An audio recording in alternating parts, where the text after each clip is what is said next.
All right, peace, y'all. This is Views from the 7 podcast. This your guy Spence. I'm joined with my homeboy, Al Bundy. What's good with it? With the young. Yes, indeed. Skinny is on vacation, man. Shout out to him, man. But shit, we got the fucking clothes popping in this motherfucker. Yes, indeed. Man, we have a very special guest in here, man. We was talking to this brother for a few minutes off the mic, man. We was already getting on some nerdy shit. Man, this man obviously is doing big things, man. I'm already ready for this conversation. Ogino. Yo. How you doing, brother? What's good with it? Oh, you're not even on. Oh. There you go. You hear me? There you go. Yo, what going on? Yeah, you gotta give me like life vibes a little bit. The life vibes, for real? You think so? Yeah, Is it the raspy? you. Okay.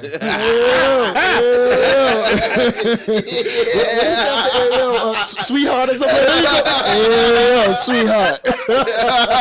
I hear it though. That's all it was said and done. You the second person that told me that. You the second person that told me that. Hypothetically, cuz. You would have just flipped on this TV. All right, brother. Man, who is Ogino, man? Man, Ogino is an individual from the Caribbean that, I'm now living in the States, Las Vegas, obviously, and, trying to do something big, man, for the community, for the people that's around us. I was doing music when I started off in Vegas some years back, so I met a lot of people through that. And, Yada, shouts to my guy Fats, Free Fats, man. But all these guys I've been working with for so many years. Shout to Grease. Shout out my man. Yeah, my dude Grease Balls, man. Yeah, so that's like my brother, like my good dude, you know what I mean? So Grease, Weeze, all those guys who were doing their thing back in it, I was in that camp because I was the only Caribbean dude who had that vibe, that swag on the mic. So I was linked in with everybody, you know what I mean? We got a track with Mozzie, I think, with Lit Socks back in the day. We just been moving. So now, at this point, I had an idea to do a show for a fee in 2015.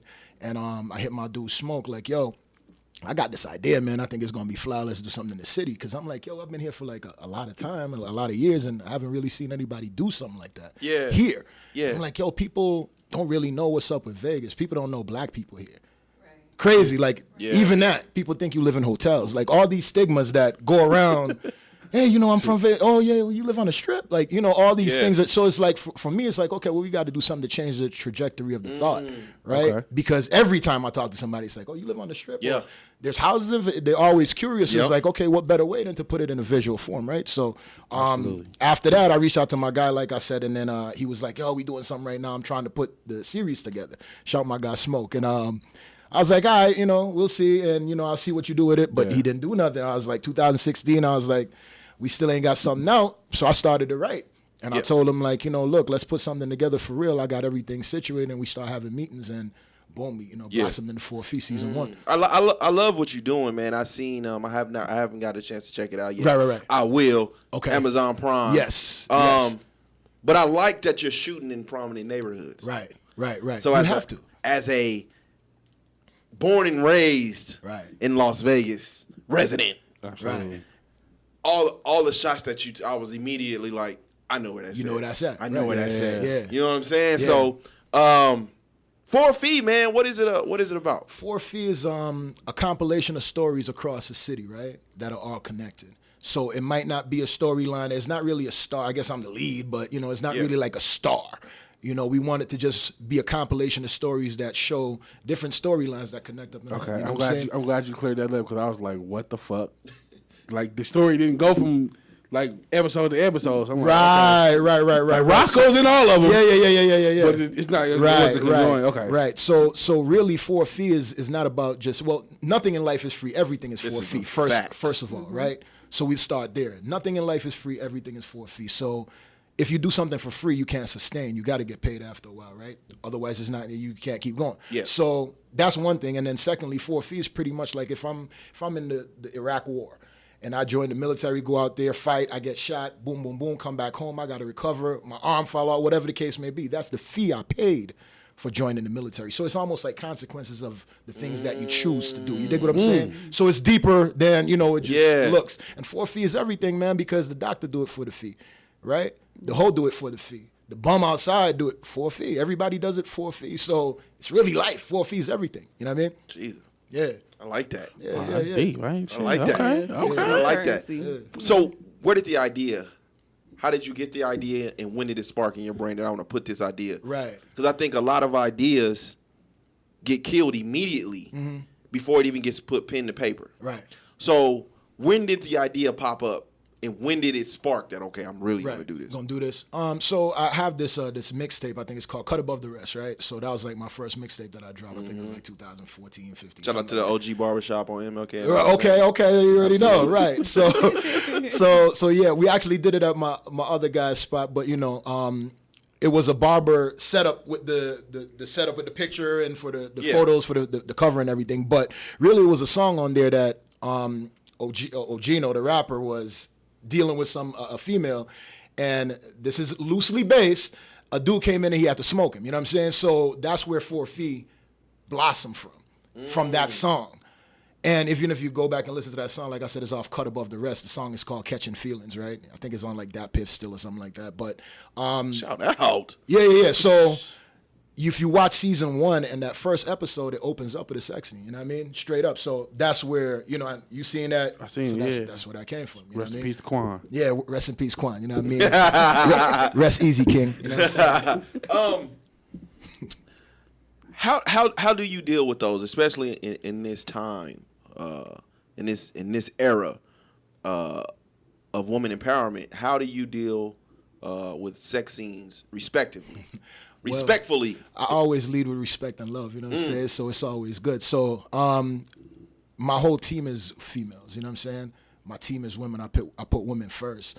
And Nice. I think a lot of people get things, what I do, misconstrued because I try to guide and give direction, you know what I'm saying? And I think some women aren't accepting of certain things that you say, you know what I mean? Because I guess this is what they've been doing all along. And I'm not trying to be a what do you call that? Like a dictator. Yeah. You know, but things need to move with a certain way. Absolutely. And you Yeah. have to have order in order for things to move in a certain way. You know what I Absolutely. mean? So the queens on my team, we moving, you know what I'm saying? So we don't have that issue. Everybody's on one accord and we move forward. You know what I mean? And just trying to give them opportunity to showcase like, yo, we could really do this on some independent shit. And we did. You know what I mean? Yeah. All right, so are you seeing your platform in a person of your stature? Is it a vision of yours to put these women that you're surrounded with in a position of power? I believe so. It's very important for me to because I know what the issue is. You know what I mean? It's like, what's the issue with females and guys? Like, okay, well, dudes want another girl. They cheat. That's the problem. Like, the issue, the main core issue, right? So I know the issue with women is like a lot of them don't get a fair shot and they don't get the right guidance. So they just out there. And I feel personally that women do need a bit of guidance when you have a partner or somebody that you're dealing with business. You know, everybody needs guidance, but when you're going and you're working with a team of women, it's difficult because you see all these shows on TV. Any women you put together, there's 3 of them is an argument. So there's something that's not me saying that. I've seen this for years. Yeah. So there needs to be someone in there, something in there to kind of bring some kind of structure. Yeah. You know what I mean? And I feel that's me. So, you know, I brought some cool women that I've known, some that I've met recently, some I met in school, going to school for the directing thing, you know what I mean? Okay. And you could see people's skills and their prowess, you know what I mean? The things that they're good at, the things that they're not so good at. And I just started lining people up and, you know, building the team, man. And, you know, here we are. Have you had any where you've, I think women in general, not just in movies and in hip hop, because that's our culture. Right. A lot of women, it seems like they're only good in front of the camera, but they no one ever gives them the power to say, "Let me put you behind it." Exactly. And this is 100% mine, so I don't have that issue. I could really be like, "Yo, you're gonna be in season 3," and I don't have to be like, "Hey, can he?" Yeah. Nah, it's mine. Yeah. Oh, so when the women are doing this work and they're seeing like, yo, this thing really is working. Everything is working well. We're actually moving, and this dude is a good dude, and we actually doing something and making some kind of progression. You know what I mean? So it's a different wave when you have women in that aspect of things versus they doing bullshit. You know what I mean? Things that aren't important, or, you know, things that they're not striving towards doing. They have these dreams. Let's conquer them. Let's get to the goal. You know, like-minded at least. So when you It sounds like pimping. Nah. What? I'm does this sound like pimping? I don't know what you said. Okay. It's like, what is happening here? It's not a pimp, but you Is know. this a brothel? It sounds like pimping. I always lead with respect and love. You know? Always with respect and love. You know, whatever it is. It's a blessing. Hey, man. Yeah. You got something good. Hold on to it. Real Charlie Angelish. No, bitch, you directing today, bitch. You gaffer. You Now bitch. you gonna, look, now you gonna get it. Yeah, you fluffing. You fluffing today because you did. You crazy. No, but we do got structure, man. You know, I have my production assistant, my casting directors. You know, shout out to Keela, shout out to Miko, shout out to Toya, shout out to BB. Like, all this is a team, like, for real. Absolutely. You know, who's going out there and script supervisor, for real. You know what I mean? Like, okay, you saying your lines and we got the camera going, but you forgot your shit. So you're like, oh, well, tomorrow we have to go. She kicks in. To the store, you know what I mean? Whatever the case may be, but you need these things on set, you know what I mean? Absolutely. Unbeknownst to me at the time, but Why was it a decision to make it all women though? Like what was the? Well, I mean, I have men on the team as well, but my leading people that I have, because so sometimes you deal with men and an individual like myself, right? I don't like to be around a lot of dudes because a lot of times dudes kind of be jealous of you, right? And men can't really take direction. So if I'm the lead, right? Period, point blank. So, but there's no like, hey, I'm the boss. That's not my attitude. I'm cool. Yeah. But when you have a guy in there he's feeling slighted or whatever the case may be, you run into issues all day long. So look, all of y'all get out of here. Like, we need to be focused. Yeah. I'm not on no bullshit with no girl or no dude. You know what I mean? We trying to get to a goal and that's it. And we're trying to eliminate anything that's going to stop us from doing that. Right. Period. You get what I'm saying? Okay. I feel it. All right, man. As long as you know what I'm saying, though, you know, it's on some Ike shit. You know No. I got some answers for your question. No. I just like smooth. You know what I mean? I'm not really like with the fighting back and forth. We gotta go. Yeah. It's like you. Like if I come in, like, hey, look, we gonna do this at 7. What are you talking about, fam? Like, you know, I'm coming. I'm on your time. Yeah. You know what I'm saying? Yeah. So, you know, with the males that are on your set, right? How do you deal with the ones that don't have the same mindset as you? Chris Rock recently came out and was saying, you know, he had to fire men for refusal to listen to women, right? On his set. So how do you deal with the women who? Well, how do you deal with the men who don't have the same views as you when it comes to the direction of women? Since you're surrounded by them. They're no longer with us. Peace be upon you, King. You know what I'm saying? That's how we move. And, you know, it's just it. It's just one goal, dog. Like, I don't give a fuck about nothing else. Like, no bullshit. For real. We have to run a smooth transition. Everything has to be smooth. I can't be here arguing on set. Because I've done that. You know what I'm saying? I've done it. Like, you know, the cameraman think he the director. The cameraman thinks he knows what's up. And I'm like, damn, we didn't even get the shot we needed. Because he telling me it's better this. No, frig out of here. Like, this is what we doing. Yeah. You know what I'm saying? And if you go to Hollywood, you can't tell Steven Spielberg, look, man, you doing. No, you're working. And we're working together. Yeah. But there has to be a lead, again, with the structure. So it's not about just women. Yeah. Men have structure too. You know what I mean? And it's a tier situation. You can't, somebody shouldn't be able to just reach you. You know what I mean? They got to have a conversation with her first, maybe him, whatever the case may be. If you're the boss of this, there has to be a lead. You know what I mean? Yeah. Even if you're working together, there has to be some kind of lead. Is it you? Is it him? Is it her? Right. Whoever figures it out, this is what it is. I'm just making an example, you know what I'm saying? But like I told you, I can't come on here and be like, this is your show. I'm on your time. I have respect for you, saluting all of y'all. Yeah. And whatever y'all need me to do, I'm here for it. So if you come on my shit, why would it be any other way? Yeah. You get what I'm saying? I got you. So I have the same respect that way. Okay, so listening to you talk about the situation or rather, and you not wanting men around because they don't take direction well, or as good as females, do you have an issue with control? No. So again, there are men around. Those men aren't around. You get what I'm saying? Okay. So I don't have a problem with men. I'm saying like most men, they have an issue with that because I'm the boss. I'm the boss. So you know, and after you start dealing with those people, you just get them out of here. Like, you know, okay, you're the boss. Well, be your own boss. Let's see what you do. So are the men or women around, are they allowed to have input? Of course. Okay. They do have input. But what I'm saying is like it's more structured, right? So this is the script. Hey, your part is the casting. Okay. You know what I'm saying? Yeah. So I'm not there like, but I wrote everything. I did everything. I paid for everything. But it's not, like, hey, you can't do this, you can't do that. I'm not on that. But what happens, this is how the script should go.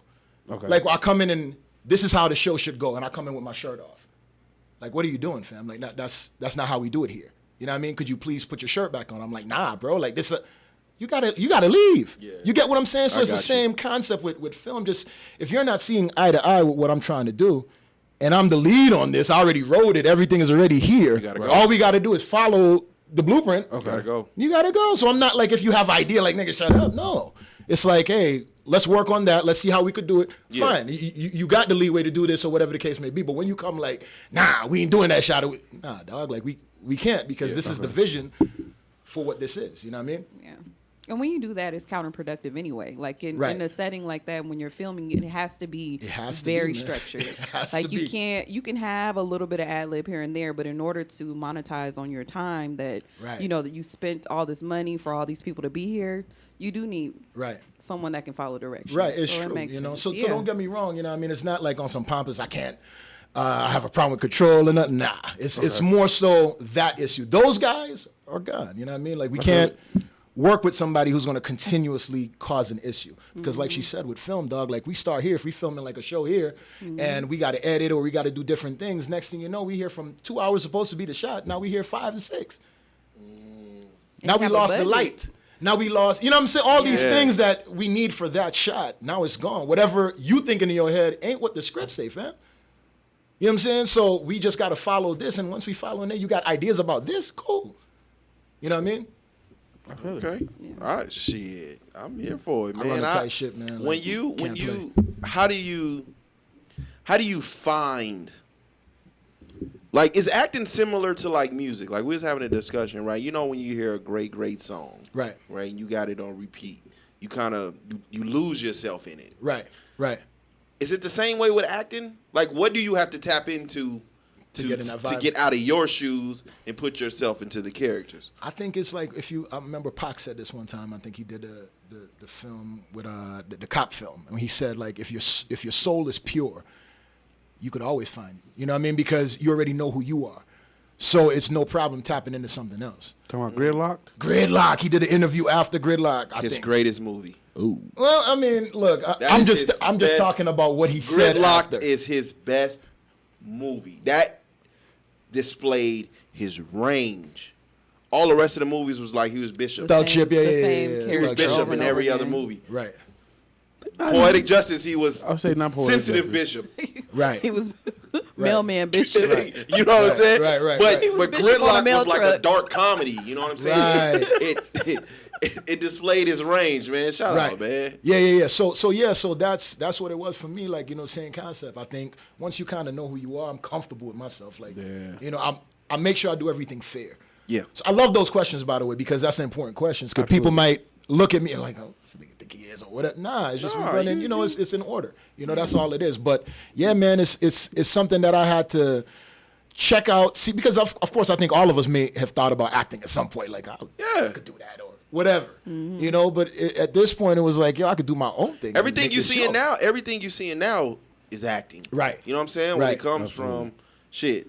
I mean, kind of like what we do is like our art. Right. You know, the TikTok shit. And all of that is a form of acting. Facts. Facts. Yeah. It's true. So, go ahead. No, go ahead. Because before we start recording, I asked you about growing up in the Caribbean, right? Or about you being from the Caribbean, right? And so I know from having conversations or seeing different conversations online that Caribbean men are supposed to be very difficult. So like again, so listening to you talk, I'm like, see, that's why I told him to go, because when he lift his head up. Right. I know he thinking about something. I like that, when though. He lift that shit up. I know he thinking about something. So the question about being in control and you need structure and all, like this sound like the shit I've heard about Caribbean men. Yeah. But with my explanation, do you feel that same way? No, I mean, to be honest. Okay. So I mean, I feel an ego, but I look at it differently because you have to have an ego to be in your position, or the shit will fall.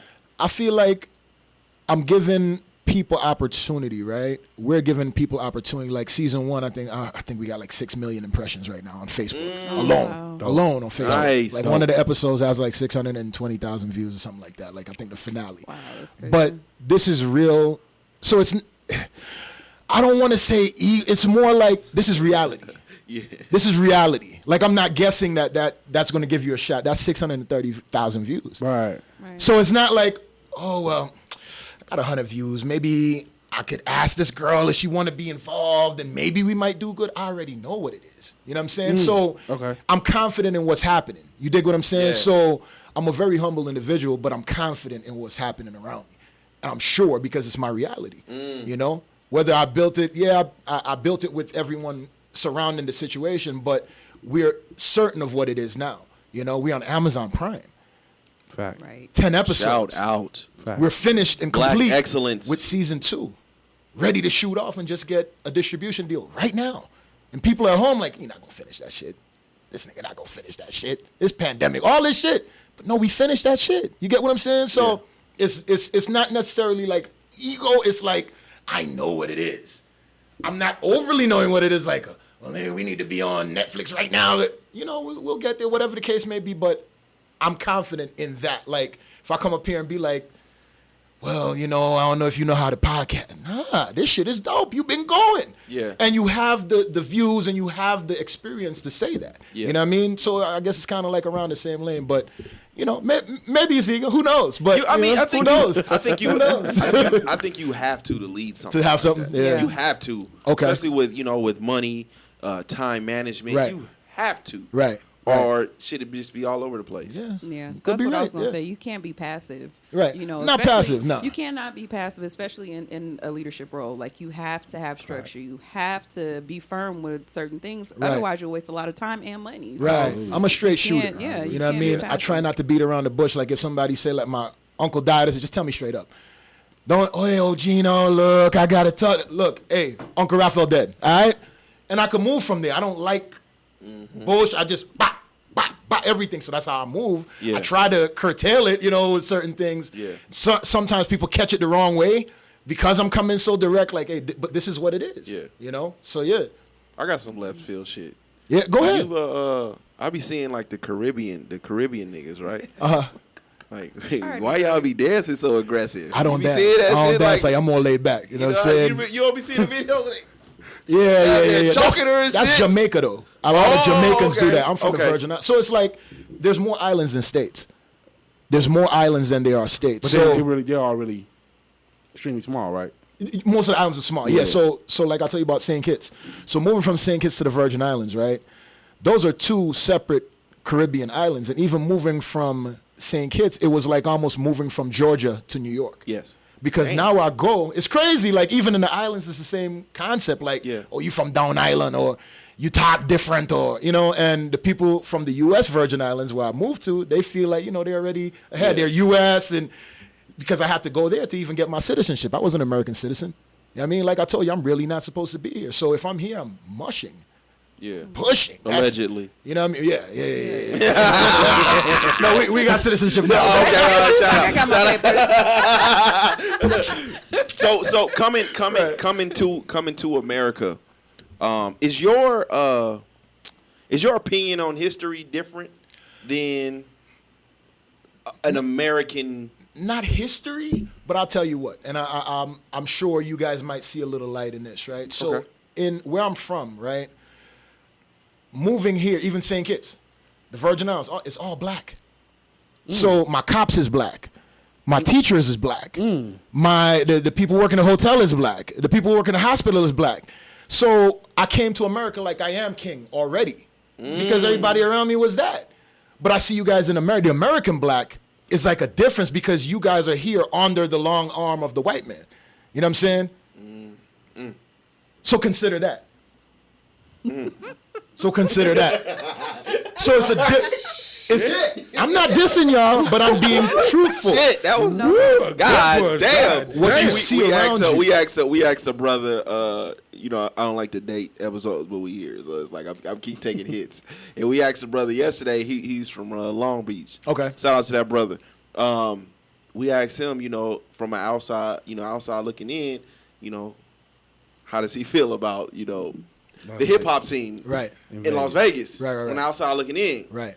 And now we just kind of asked you the same shit. This guy like, no, I mean, look, I don't think it's an uppercut. This is all of America, though. This is something that you guys have been susceptible to because you guys are here. Yeah. It's not like you in the islands and you could have did better. You in America. This is a white man's America. What could you do but wait till Obama is there and really see like, oh, shit. But I'm in the Virgin Islands where my governor blacks. I already know. So it's a big difference when you see and shit. Like if you see your dad do all these great things as a kid versus the dude who pops as a gangbanger or out there doing different things. It plays on your psyche, man. Yeah. You know what I mean? Whether good or bad, and I'm not saying there's people in the Virgin Islands who ain't bums. There's people still on the block from when I left. Yeah. Still. So it's not like, Virgin Island people better or Caribbean people better, but I think we see things different. Absolutely. I saw a thread on Twitter not too long ago where it was like, where people, like, I guess people in America, like blacks in America, like kind of look down on people, like, not necessarily, not black people, but like from different diasporas, or however you word it. But they actually look down on us as well, like because it's reality again. You know what I mean? What's really happening? Yeah. You know what I'm saying? Look at all these people coming from Africa, they doctors and and we right here. Yeah. We right here. Why are you asking me for money, fam? You know what I had to do to get here? Why are you outside of the corner store asking me for money, fam? Yeah. You're here already. I nearly had to swim to this bit. Like, what are we talking about? You know what I'm saying? So it's almost upsetting when people don't have the same drive or the same mindset as you. You know what I mean? But you can't expect somebody to think like you. So because it's a lot of TI words right now. Shit. It's all good. It's all good. So you're telling me like when people come here from like Africa or even China, we see we starting to see a lot of Asians. Rich. Absolutely. Right. They're coming because of what they had to do to get here. Right. They're coming with the energy to conquer. Right. So does it look at us like, we have a defeatist mentality or lazy? I don't know if it's defeatist or lazy, but I think you're a victim of circumstance. Like I said, I'm a victim of circumstance, but it's a different circumstance. You know what I'm saying? So you guys are here. Like I tell you, it's a white man's America, period. That's what it is. We can't deny that. But I'm from a black place. So it's like I'm seeing black excellence, whether it's whatever they're doing, it's just black people. So I'm seeing that all day long. So it doesn't affect me like how it affects you guys here. You guys seeing things from a different perspective, man. And like I told you, it's not a diss, but this is just the circumstance of what it is. So the first black, when you see things like that, because the American media likes to throw that out there, right? Like a fucking fastball, right. So when you see the first black, what are your immediate thoughts? My immediate thoughts is cool, but I think that, like, for instance, with the 4 feet, this is the first series in Vegas. How am I doing the first series in Vegas? So really, I got to pitch that question back to you guys. It's the second day in a row we got this goddamn question. God damn. Shit. I got to pitch that question back to you guys. So is it lazy? I don't want to say lazy. I don't know what this situation is. I won't say I don't know when there's another series that was shot in Vegas. I don't know the date though. We watched that Vinci House. Oh, it's like a reality. It was like a reality kind of. But see, we came first. Okay, so you get what I'm saying? Okay. So that's what I'm saying. Like, how is that a thing? Like, I've been working on this 4 feet thing since 2015. Talked to my guy. 16, I wrote it. 17, we dropped. 18, we on Amazon Prime. 2021, we done. Season 2 is ready to squeeze off. You know what I mean? So that's where we at.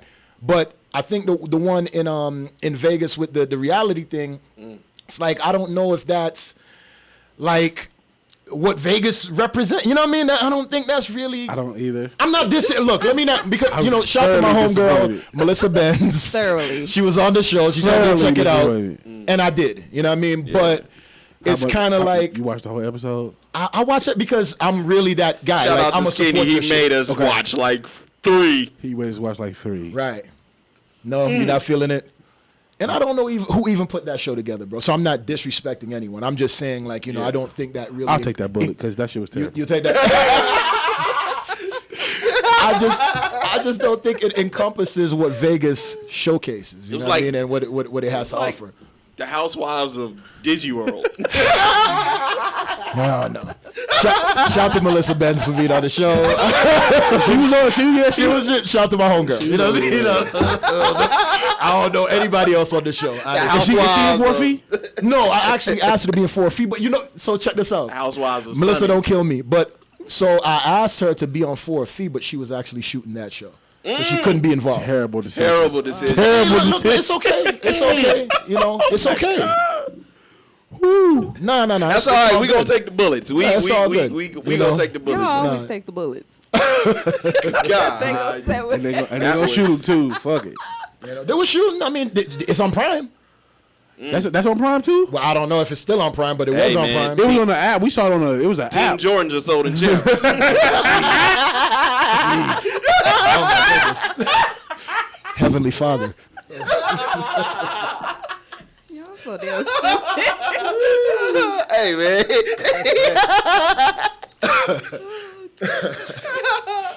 All right, so. I didn't know Wish had TV shows. Come on. Not too much, man.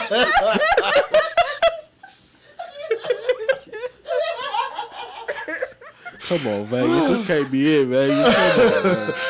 That's hilarious. Oh, Hey, man. I like this.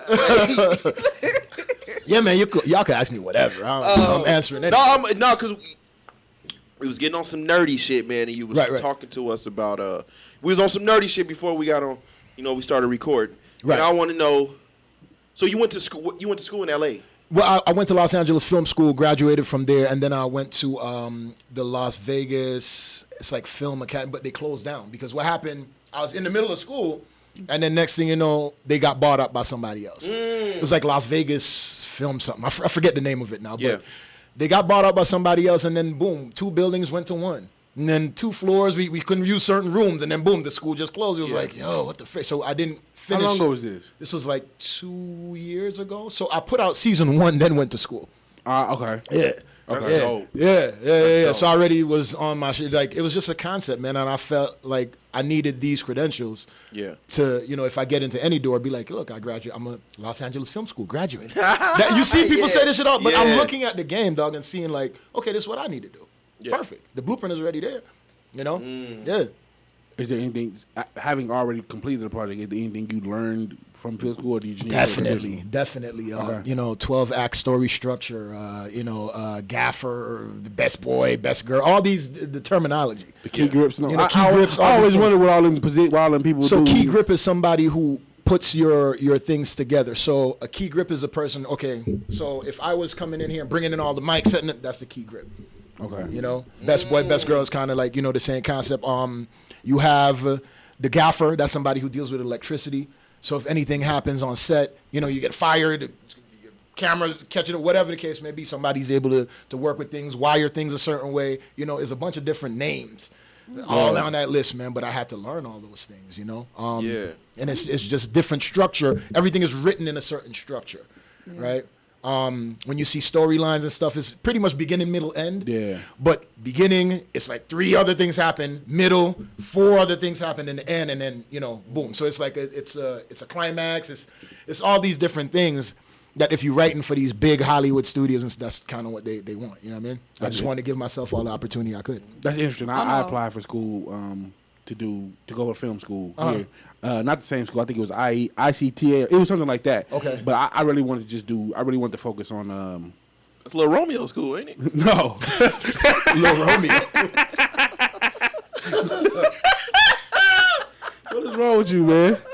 No, it was. I really want to focus on like CGI, like watching the Harry Potter movies, movies like that. I really want to do CGI. That's a different game, boy. That's expensive. Yeah, that's expensive. But you had to learn. But part of the course, you had to learn all the aspects of filmmaking. So you had to learn editing and directing. Right. You had to learn all of it. Right. So, dope, man, that would be dope to go to. Yeah, I mean, it's just because look what you're doing now. You realizing like, oh, this is dope. This is a dope thing. Like, Absolutely. the film thing. And it's really your vision, man. You're putting everything together, and it's, you know, when you complete it, it's like, yo, this is really good. It's tedious though. It's tedious, but you know, if you could get it done. Right now I got like 20 episodes under my belt, right? Okay. Well, 18. Season 2 has 8 episodes. Season 1 has 10. But I got 18 episodes under my belt. That's experience. So these people who are hiring you for these jobs, they're hiring mostly experienced people. Yeah. You know, it's not, oh, you graduated from school, you can't come on right now. Yeah. You don't know what you're doing. So not only are you you making a series, but you're building your resume. Right. Like I have shows that I'm doing like, we in June. So next month we have a casting call for another show. Shout out to my homegirl Vicky. She has a big show coming up that we're filming. You know, so she's flying out from San Antonio and getting everything together so we can move in and do that, because now people are seeing like, so the skill set that I have is very unique, right? Because now you have a writer, creator, drone fly, all these different things that you can't really find. You know, somebody who could do all of that at once. So you need somebody who has the experience running people, casting, all these different things. So now people are reaching out to me, you know, so it's like I put in the work for a reason, right? So even if 4 feet could do nothing, you know, tomorrow, and, you know, regardless of what I spent on it, 4 feet could do nothing, and I'm all right. But I'm never going to sell my shit for short. Like, okay, well, here's 4 feet, give me $10,000. Nah, I'll put it out for free if that's the case and just do it myself. You know what I mean? But that's the beauty of owning everything, right? That's the beauty of owning everything, because now it doesn't matter what you know. I mean, I don't have to make a quota because I got to pay back this label, and it's already paid for. Shit. So, you know, going to school, are you able to look at other films without having a critical eye? It's crazy, man. Like when you start getting into film, I'm sure y'all do the same probably at home now that y'all start filming. When you see things like, oh, he in the mirror. You see, I always look at mirror shots because I hate when you get the shot and there's a mirror and you can see the camera, or you get close to the car and you see the reflection, and I hate that. So all stuff like, I'm always like keen in on things like that. But yeah, I do kind of like start being a little critical on things like that, you know, because now we've been filming for this 2017. It's almost 4 years. Yeah. You know? So is it possible? So do you still enjoy movies? Are you still able to enjoy them? You walk in there like... Nah, I still enjoy. I was watching some with my daughter the other day. But yeah, I still enjoy them. You know, it's cool because you're seeing someone else's art, right? Yeah. You know, this is in every aspect. Like, you know, this is this person's idea. This is Scorsese's idea, or whatever the case may be, you know? Are you able to watch films now without putting yourself in the director's chair, like, oh, I would have shot that scene with the wide lens? No. Like, are you able to do that? No, I know. As soon as it come on, I'm like, damn, look at this shit. Like, okay, I like that. And I'm critiquing all the way, but I can still enjoy it, but I'm critiquing all the way. Like, that drone shot is kind of long. He should have cut right there, you know. But I think every director or anybody who's into film kind of does that in their head, you know. Yeah, absolutely. Mm-hmm. What's the last film you watched that you enjoyed? That I enjoyed? 4 feet. I heard that. Branding and promotion is everything, man. 4 feet. Check us out now. Amazon Prime. I think the only time I really do that is like when I'm watching porn, because it's like you like Howard Long Dick are better than that. No, like it's supposed to be two of y'all, but I see the nigga with the cargo shorts on in the mirror. Like, y'all didn't see this nigga in the shot. Like, take him out of the shot. Now it's 3 of y'all in there. Like, now I don't feel comfortable watching this. Right. That's why we need some like Scorsese's. Is that who? Scorsese, Martin Scorsese. Can you say it again? I would hear you. Scorsese. Yeah, that's it. All right, we need some Scorsese's. That's for the porn. Hey, we need some Scorsese's for the porn, man. Right. To make God damn, they just hilarious. Be bringing niggas off the street. That's hilarious. Hey, I think that's the problem with black porn. They be in there with their blue blockers on. Right. And Wesley Pipes was classic, man. I see your kitchen is dirty. Can I clean it? Right. But I'm glad we out of the black porn era where niggas had niggas really had like they mixtape playing. Like, we really Brian Palmer? Man, like, what? This is the most unsexy shit I could think of. Like, Brian, go lay down. Like, don't play that. I think Brian was the reason I started wearing do-rags. Wow. Took you up out of there. Brian, go lay down. Don't. He looked just like Lloyd Banks too, so I couldn't fully enjoy it. And he wore him inside out. It's hilarious. He had the internet going up Crazy at first because people was like, "Is that Lloyd Banks? Like, who is that?" Right. I was just listening to Lloyd new CD. I didn't even know he dropped one. Yeah. But he does look like Lloyd Banks, though. That's funny you said that. How was that? It was cool. It was cool. You know, it's all Lloyd. You know, I mean, you know, I like to keep in that vein. You know what I'm saying? Some of the new music I'm not into, some I am. Yeah. But, you know, I think I could depend on that for, like, bars. And, you know, I like to listen to something. Yeah. I want you to say something so people be like Nas or Jay-Z. I'm like, Nas. You know what I mean? And I respect Jay, cool, but I'm about knowledge. You know what I'm saying? Biggie's dope, but Tupac, for me. You know what I'm saying? So that's just how the type of individual I am. Hey, I hear it. You ever have a yearning to jump back in the booth? In the booth? Yeah. Yeah, the theme songs on 4 Fee is me. Okay. Yeah, so 808 Mafia produced the one for season 1. And then season 2, shout out to my dog, Bozy Thompson. Shout out to Bozy.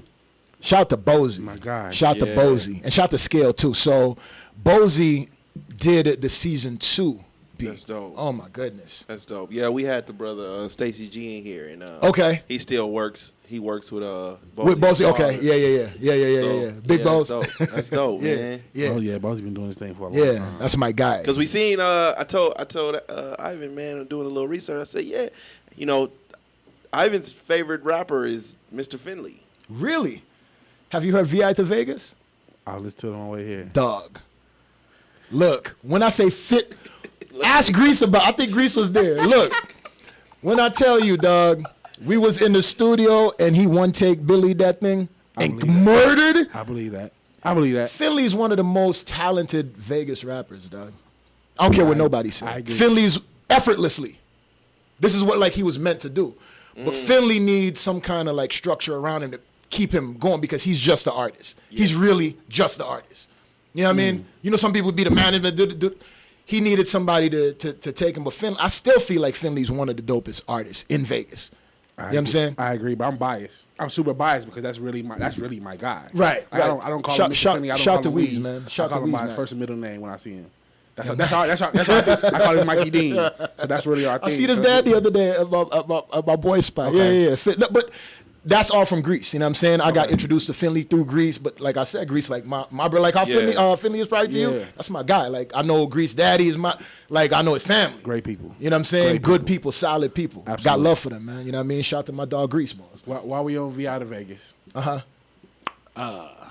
listening. Taking all critiques, everything. Who is Recline? It's a white guy that was hot during the time, and we were in the studio, and Recline, I think he was on a mixtape that Camel Hump was doing at the time. I don't know if y'all familiar with T's Mac. No. Triv, but he was Camel Hump? Triv. Yeah. Triv Mac. Triv, that's the engineer, all the studios. He actually do down at our room service. That's my family. Yeah. So that's what happened, man. Okay, the fact that you said he was a white guy, that made so much sense. Yeah, it was a white guy. You see the video? No. There's a video. We in the Virgin Islands with it. We in Vegas. We all over. No, I was listening to it on SoundCloud, and I'm like, okay, he's trash. One. But two, he sounds like Yellow Wolf. Like, all I can think of is Yellow Wolf. Like, this sounds like a knockoff Yellow Wolf. Right. But we did that song before Yellow was really popping. Yeah. It came out early. But Recline was cool. I mean, I'm not going to say nothing bad about Recline. I'm not going to say nothing bad about Recline. He jumped on the track. It was my song. Yeah. Finley, shout out to Finley. Everybody who I always lead with love and respect. You know what I'm saying? Yeah, we going to take the bullets for you. Don't worry about it. They're professionals. Why he ain't just put the R on it, just Recliner? Recliner, really? Recline. Yeah, shout out to Recline, man. Appreciate you jumping on the track, G. It's like the reverse, like R. Kelly, but it's Recline dot R. It's a recliner. What made you stop? Music, 4 feet. Because look, music is like a money pit, dog. It's a money pit that you get nowhere with. I mean, I know my shit was dope. Yeah. I got an 808 Mafia. So somebody liked it. Absolutely. To give me this shit, like, you know, and most people don't even get to that level. So it's like when I start moving, everything has to make sense for me, right? So even myself, I'll be stern with and talk direct to. Yeah. Hey, what are you doing? Yeah. You blew all this money. For what? Yeah. What do you have? Me and Triv then went all over. Cali, Atlanta. I mean, met with the big dogs. Yeah. But really, it's not about that with music, dog. It's about a plug or somebody you knew. Or, you know, it got to be that because the talent wasn't doing it. Yeah. The talent wasn't doing it. When I realized that, I was like, look, I'll get my own lane. So now we got 6 million impressions on a song never had before. When me pushing it myself, now it's on the show. Yeah. So now I got millions of views on my song from 808 Mafia. It's still the same 808 Mafia song that I had before I did the show. Yeah. But we made it the theme song, and now it's making sense. Right. You know what I mean? Thousands of hours viewed on Amazon Prime. So I'm a person, okay, well, why are we going this way? This is where it's at. It only makes sense. You know what I mean? Absolutely. Is your are you still tapped in? Do you still pay attention to the Yeah, scene? for sure. How For you feel sure. about it? The Vegas scene? Yeah. Vegas is cool. I haven't seen anybody, even through the years, man. I haven't really seen anybody able to go past a certain level, but like Fats. Went to 106 in Park, just being honest. Yeah. You know, I've never seen anybody else get to that point. Yada's doing this thing with the one Ross. cat did. Who's that? The cat that was doing Freestyle Friday was from That's Vegas. Fats. No, not Fats. The white boy? No, it was a black dude. Really? From Vegas? Yeah. Well, 2. So I don't know anybody else that, because I'm rating everything on what's the accomplishments. Gotcha. You get what I'm saying? Not like, oh, I love this. I love weed shit, but you know what I'm saying? Did he make it as far as, because Weezy got signed, he was Def Jam, all these different things, right? Yeah. But for me, it's kind of like, what's the accomplishments, right? And to me, I think visually, I think Fats and maybe the guy you're talking about, I'm not familiar with who he is, but I have to pull him up. okay, but those are the people that I know that went the furthest. Blind Fury? Come on. And not to say there's people not out there doing their thing. There's a bunch of people right now doing their thing. Shout out to my boy D-Lo. He's tapped in with what's the dude? CJ Too Cool. CJ So Cool. Yeah, so cool. Yeah. Shout out to my boy D-Lo. He's also in season 2 of 4 Nice. Feet. You know what I'm saying? But this wasn't like you would So Cool come over here. It was like, yo, jump on board. And then I realized he was with So Cool. I'm never like looking, you popping over. Nah, like just come on. You know what I mean? You got a drive and you're doing something positive. Come on. Do the majority of the people, that you find, are they within your circle, or you found a lot of these through casting calls? So season 1, I had to do the people that were in my circle. You know what I'm saying? I initially started writing. I called my homegirl Blaze, shout to Blaze, and told her like, look, that's the girl who's in the first scene with me. So I was naked. Yes. Okay. It was a full-fledged, it was a sex scene? Yes. More implied than Implied. Gotcha. Correct. So Blaze was there and I was like, yo, love, I'm about to write this storyline. You know what I mean? And it's kind of like, if I hit you tomorrow and tell you something after our conversation today, you okay, cool, it's solid, and it's just the same vibe. Like, I know Gino ain't gonna play, or he's serious.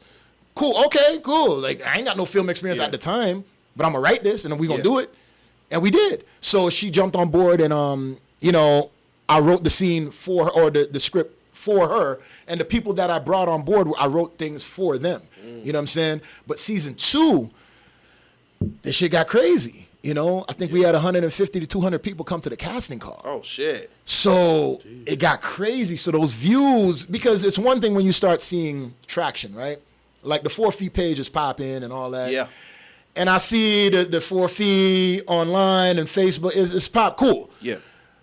This got 600-something thousand views. Cool. But it's not tangible. I can't touch it. You know what I'm saying? It's not something I could grab and be like, okay, when them people came to that casting call, that's when I knew it was real. Because it's like almost like behind a veil, right? All these views are coming from, I'm here, like I'm seeing it. But it's like, is this, it's cool. Does it put ass in seats? Right. And I'm paying for promos and promotions and stuff on Facebook and online and all that. Cool. But Facebook could put in some fake view. This is what I'm thinking in my head. You know what I'm saying? This ain't real. Like, because just like how you could buy followers from Instagram and all that, or for Instagram, Facebook do the same shit. Put fake people up there. Yeah. They do the same shit. I didn't know, man. Wifey was telling me, like, a lot of these motherfuckers with all these followers, if you go through their followers, it's a bunch of Asians. It's fake. No, they're Indian. They're from India. You know what I'm saying? And even sometimes with your page, some of those people come, even if your page real, some of them come on there anyway with the light. So, even when you buy things from Facebook itself, they give you fake followers. So it's like, I want views and shit, but you don't know that. So you you're don't know like, if they're genuine. Exactly. Yeah. So when I start realizing, like, who is Nikki Bama from, this black girl from Haiti or whatever, is this a real person? and some of them not real. Yeah. Yeah. But I got them from Facebook. Yeah. You know, so like I told you, I got hit with a tarot card reader really. yesterday. You see what I'm saying? She's like, peace. She's like, peace, King. The ancestors brought me to your universe. That's right. Grand Rising.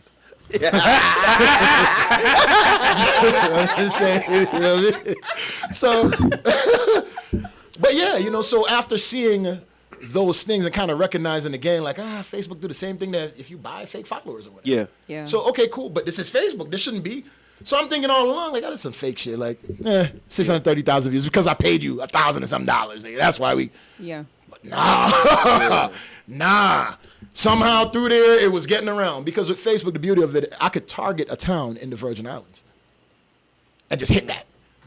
I'm going to spend $100 on that. Yeah. Charlotte, Amali, Virgin Islands, or Christiansted, or you know, Frederickstead, whatever. I could target a town or city and start just promoting right there. It's the same thing with Vegas. And then when I realized, like, oh, so when you got a business page, you could do, boom, 600 and some thousand views on one episode.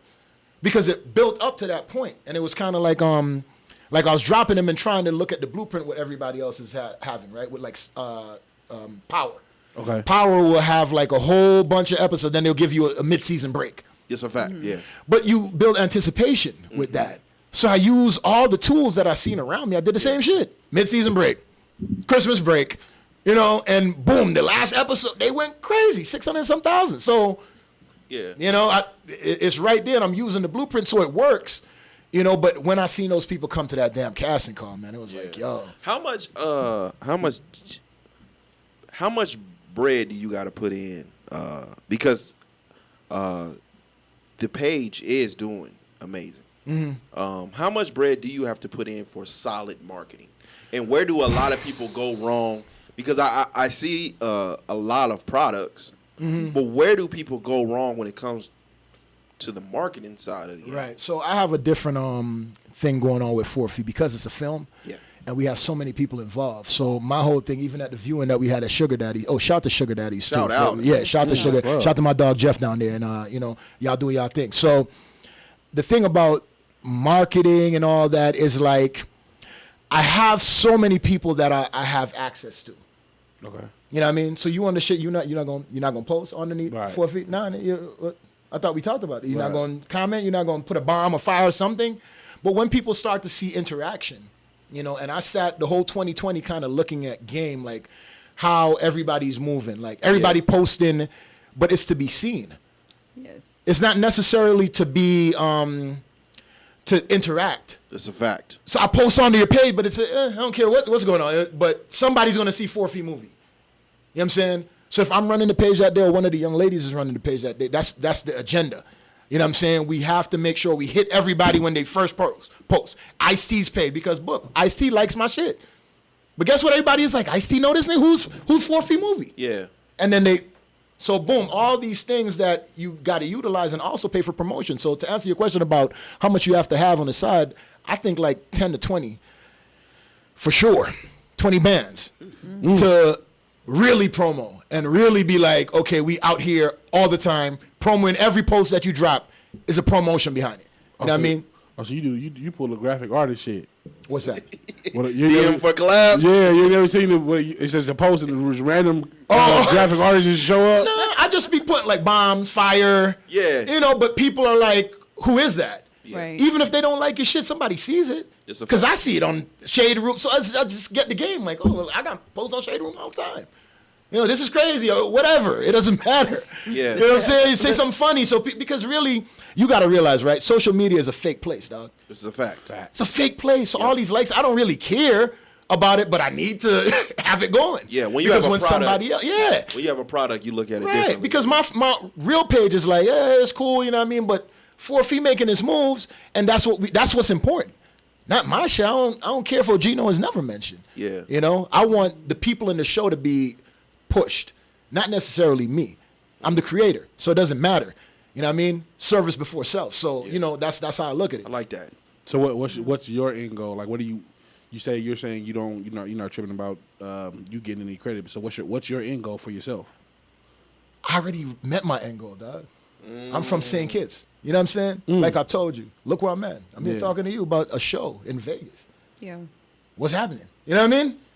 So I already met my end goal years ago. I hope I'm not your end goal, because No. I'm just saying. So you said my personal end goal. Yeah. For the show, Yeah. my end goal for the show is for someone to pick up. So we're right now speaking to distributors. I just had a conversation the other day with a distributor from Vegas, actually. I didn't even know Vegas had distributors. So the end goal is to get season 1 picked up, Right. along with season 2 as a package deal, right? Season 1 isn't shot as well as 2, but I think we could make something happen with it, whether we put it on Tubi, whatever the case may be. What was the there was a show. I don't know if you remember, but it started on YouTube. Okay. And then it moved to Tidal. Money and Violence. There it goes. Money and Violence. They came out like 14 or 13 or something like that. Yeah. It was dope, but I think so that dude Miz, the guy who was on Money, the light skinned dude, the killer. Yeah. Spoke to him. I had an interview in New York at Sirius Satellite Radio, right? So I'm out there, and this like 2019 or something like that. So I'm out there and I'm calling him, like, we on the phone. And he's telling me like he kind of got off the show and he's doing some other shit now. So looking into it further, I think him and the head dude had a beef. You know what I'm saying? So boom, the show just disappeared. Yeah. You know what I mean? I don't care who I beef with. Yeah. This show gonna keep going This is until a I fact. die or something. Yeah. This is gonna keep going because he got too tied in. So I'm looking at all these things, right? Yeah. I'm looking at all these things and realizing like, oh, okay, this could stop your show. Or that could stop. Ain't nobody stopping this shit. You know what I mean? No monkey could stop the show if you're a silverback. You understand? So it's like, for me, it's like, yo, we got to keep making these moves and continue. Lloyd Banks who, nigga? We got to continue making these moves and aggressively towards the goal. Yeah. Again, the goal is the end thing. Not me and, oh, look at me, or it's Ogino. Look at the show, fam. It's all these people on This it, is these a beautiful fact. people, these great people that also have talent. This And is we a want fact. you to look at this. Yeah. You know what I mean? Like I said, I already met Mug. I don't care about being see. I'm in the show already. Yeah. How much people done came to me and been like, yo, my cousin do 4 fee. Yo, you should have seen it. I'm like, That's for dope. real? That's dope. But they telling me that it's their cousin's show. Yeah. And I'm like, cool. Think I'm gonna be like, nah, nigga, that's my show. Who Yeah. has time? I don't care. Yeah. You watched it? Cool. Yeah. You get what I'm saying? So my mindset is just a little different, man. You know what I Yeah. mean? And that's really what it is. Okay. So what's your next personal goal besides 4 feet? So let's say the goal for everybody else 4 feet gets picked up. All these other people that you have involved in the situation, they go into bigger and better situations. Right. What's your next thing that you want to accomplish? It looks like investing, to be completely honest. Investing? Yeah. Oh, so to even answer the first question fully. So for them to pick up season 1, purchase 2, and to partner with me on season 3. Okay. Because now season 3, I got a budget, but if they go, these places, these networks got like 4.5 million, 50 million. Now my dude just went to shoot for Amazon an episode. It was 14 million for episode. Jeez. An episode. So you got to realize what this game is. This shit expensive for a reason. Yeah. I mean, it's a different game. You control everything when you showing visuals. Yeah. You know what I mean? So that was that answer. And then the second one for what my personal goal is, right, for everything. So I want everybody to be pleased, man, and to know that they ain't do this for nothing. You know what I'm saying? And that was what a lot of the viewing, the casting call, not the casting call, the viewing at the Sugar Daddies. Because what happened is you deal with a lot of people like, hey, it's out yet, it's out yet. I get tired of hearing that shit. It's like, everybody round up, come to the viewing. Because all you dealing with is people who just want to see themselves. It's a fact. You know what I mean? And that's fine. But it's so much more that has to be done Yeah. on the business end to really get shit going. But nobody knows that. So they just want to see themselves. Hey, when is it coming out? When is it? It's like, yo, I'm trying to get this thing finished. Like, I hope you don't think I'm not working on 4 feet. Yeah. The acting is the fun part. The acting is a fun, but everybody wants to know, hey, when can I see myself? Yeah. You know what I mean? So then we have to have the casting call. Season 1, we had the viewing at, it's called Eclipse Theaters. I think they closed it down and did something else different now. You know what I mean? Yeah. But it was black owned, so I went there. Yep. Sugar Daddies was black. I was going with AMC. I was going with AMC at Town Square. So I went to talk to Jeff. Shout to Jeff for even allowing me to have it at Sugar Daddies. But, I went to talk to Jeff. I was like, look, this is what I'm paying, dog. You know what I mean? Let's work something else. You black owned. I just realized that you right here. Yeah. I don't care if I live down Southwest and you in the North. I'm coming. Yep. Yeah. You black owned. Again, I'm a different type of dude. I'm supporting that. Yep. Period. You know what I mean? So, boom, feel we it. did it, and it was lit.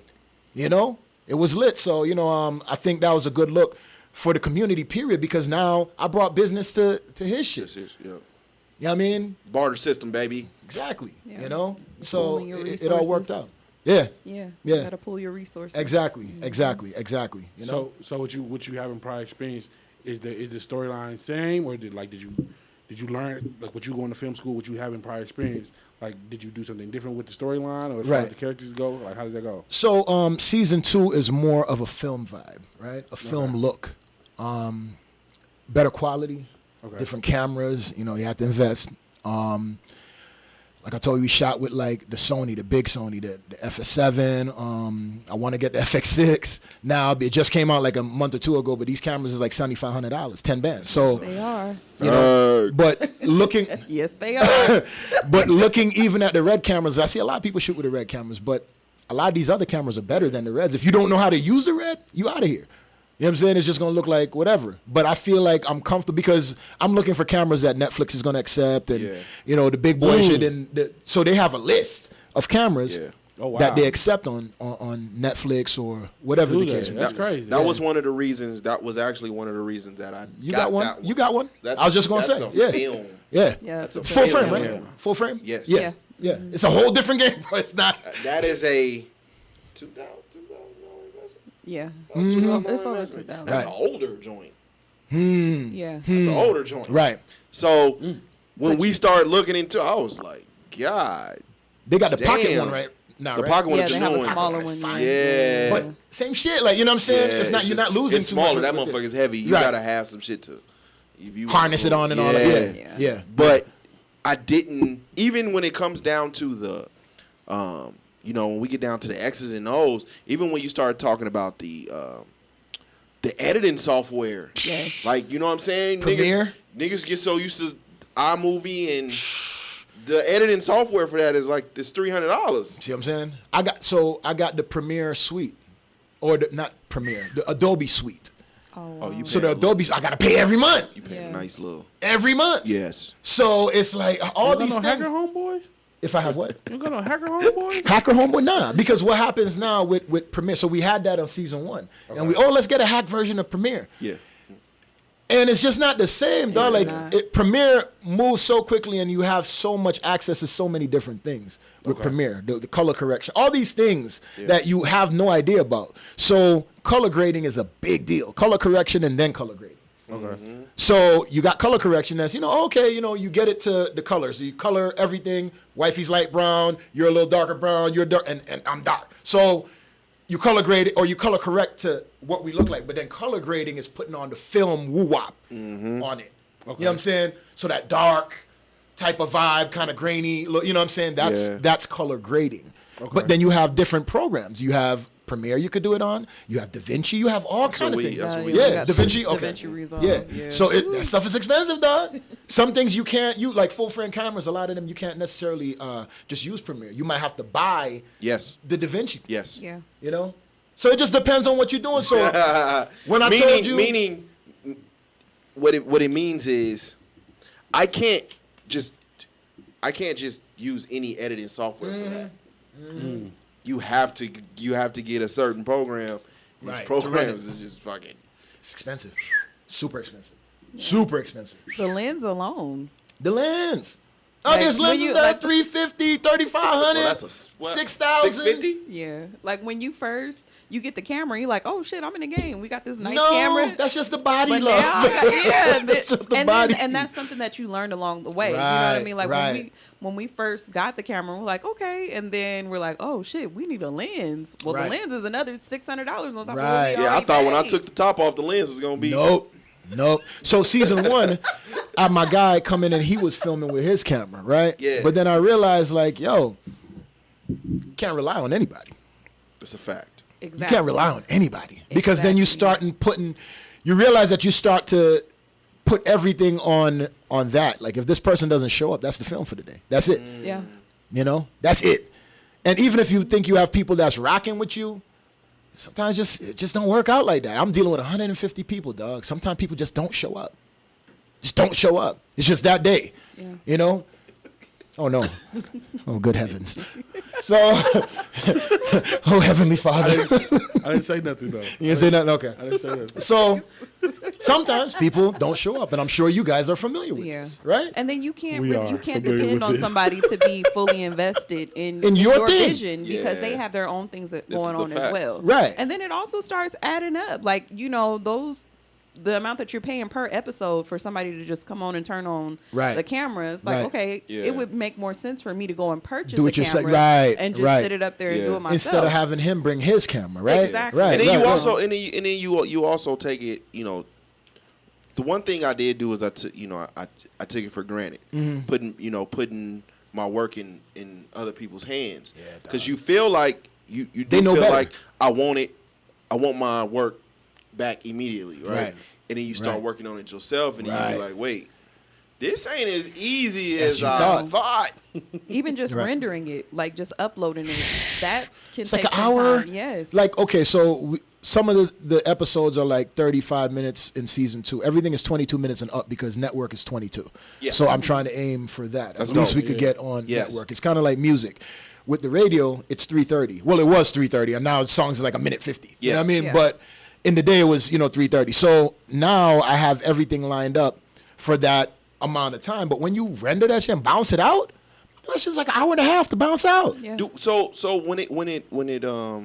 when you're rendering films and things like that, is it the whole film? Well, I have 8 episodes, so I'll render per episode. So what we did for Sugar Daddies at the release party, what I did there was I rendered episode 1 through 4. So that was like 2.5 hours, 3 hours, because it's like a half an hour every episode. You know what I'm saying? So I rendered that out, but that was a long ass. So I just went to sleep, just put the computer up and went to bed, and the next morning it was popped out. You know what I'm saying? Yeah. So, sometimes even that, like the Premiere might crash during the process. It's just, it's so much. I think the first one we ever rendered, that motherfucker crashed at 87? Yeah, 87%. Hot. I already know. Because our episodes are like 2 hours, so it's gonna take a long time regardless. Right. Right. Because we're rendering on here. You know what I'm saying? So it takes. Yeah, I got a Mac. I got a Mac Pro. It's called a trash can. It's like it looks like a trash can. It's like a black box. I didn't even know it was a Mac. But getting into the film, I started talking to my dude Triv. All these people like, what do I need? Because I didn't know. Yeah, it's a fact, man. Before I went into school and all, so I ain't afraid to reach out to, hey, what That's I where need. your resources come in. Exactly. So Triv, this is what he does. I think he does some of that room service for that. But it's like, he was telling me, look, you got to get all these things. You could get a computer built, but this is the big boy computer right now. I'm like, okay, cool. How much is it? 8,000? 8,000? 5,000? Because now you got to buy the camera. You got to buy the computer. Now you got to boost it up. Because it comes with 16 gigs. And I think now we at 64, something like that. I maxed it out. Yeah. Because we dealing with all 4K. And I'm thinking, we can't be falling off. Like, this can't be. So how bad do you want it and how serious are you? You know what I mean? Exactly. And the end result will tell that. Now for some nerdy shit. I got to get on some nerdy nasty. Nerdy nasty. How does a sex scene really go? So it depends. I heard Wesley Snipes likes to pipe these young ladies while he's doing it because it's more realistic and the flow of the scene goes better that Wesley way. Pipes. Right. Wesley Snipes. Wesley Snipes. Right. So for me, I mean, my Blaze is my homegirl. So we have history. We cool, and it was just like, look, just this is the scene. Yeah. And what happens is you could do things in post. Like I had an episode in episode 10. In season 1, my dude Smoke, Mr. 257. I don't know if y'all familiar with him. He does music. I know Smoke. Smoke. So shout to Smoke. In episode 10, we had the sex scene, heavy sex scene. But what we did to make it look more realistic, because I didn't want to disrespect the females, like, oh, get naked. So I had him go topless. Yes. But with the sex scene where he pounded and shit, all we did was just blur it. He really had on his underwear. They had on their underwear. You know what I mean? But you don't know that. You're watching. What about the cock sock? The cock sock? Yeah. No, we never used no cock sock. No cock sock. No. What is that? That's what they put on when you see it. When you see a real sex scene, and them sex scenes where they be having like the sweat on their back, he has a cock sock on. I think keep him from getting hard. you can't know. They don't get hard or it keeps from getting harder. They're very uncomfortable. No, we wasn't going to do the cocksock. I wanted Smoke to live his life. You know what I'm saying, and be free. You know what I mean, and feel comfortable in that scene. You know what I mean. So yeah, definitely, that's what we did on that one. Yeah, but it's like just trying to work around it so it could look as realistic as possible. Got you. We can't have him pumping and he got his underwear on. It's gonna look crazy. So what are some so for the our film heads out there? Right. What are some tricks that filmmakers use that we don't see? Okay, so for season 2, one of the things that I was utilizing was the spray bottle, right? So secret, don't tell anybody else, audience out there in Radio Land. So what I was doing when we get somebody shot, like we get a scene that you shoot somebody. Yeah. So we're pointing at you, right? So you're seeing the gun and everything, but you don't see the other person until you cut to that person. So what I'll do is time it. Go, and then he'll do that, and I'll have a spray bottle down there and hit him with the blood. You get what I'm saying? But you don't know that. It's just you just seeing he got blood from this dude's brain. I just found out that because our editing software do it. I just found out that when a gun is fired, that's not real shots, and the bullet come out, that's editing. That's edit. All edit. Yeah. Fucked me up a little bit. Really? It did. You think people really out there shooting people in their face? I always thought they were like blanks. Come back to life, fam. They do use blanks sometimes. Sometimes they do, but that's how Brandon Lee got killed. Exactly. But I just watched this. What's the show that came out in Vegas recently? It was a scary movie. I watched the director's cut. But anyway, it was like a scary thing. Army of the Dead. Yes, and Omari Hardwick was in it. Oh, yes. Yeah. So the director's cut was like, we could use those blank guns, but what happens is sometimes, like Brandon Lee, sometimes the shit will fire back, catching your eye. You need hospital people, you need police, you need so many things. Like for season 2, we had permits. I had to shoot at the North Las Vegas Police Department. We can't get in there. Yeah. I had to speak to the I think it was the deputy or like the sheriff, something big to get in there. He had to sign off on me. I had to pay all these different things to even get that shot. So what the pay was about, he's paying an officer to come down. Minimum pay, even if I'm doing for an hour. Yeah. Minimum pay, he's going to pay the officer 4 hours. Double time and a half. Yeah. Because this is his off day. So you realize all of this is a business, man. Yeah. So how I realized I could do that, I was watching Hangover one day. I was like, this is in Vegas. What the fray? Like, these things like police station. Like, what? How can I do this? And I called. I went down to Film Nevada, right? And they do like different things. It's like the film office for Nevada. And I went down there speaking to them. I was like, how would I be able to do something like this? Yeah. And they just gave me all the contacts.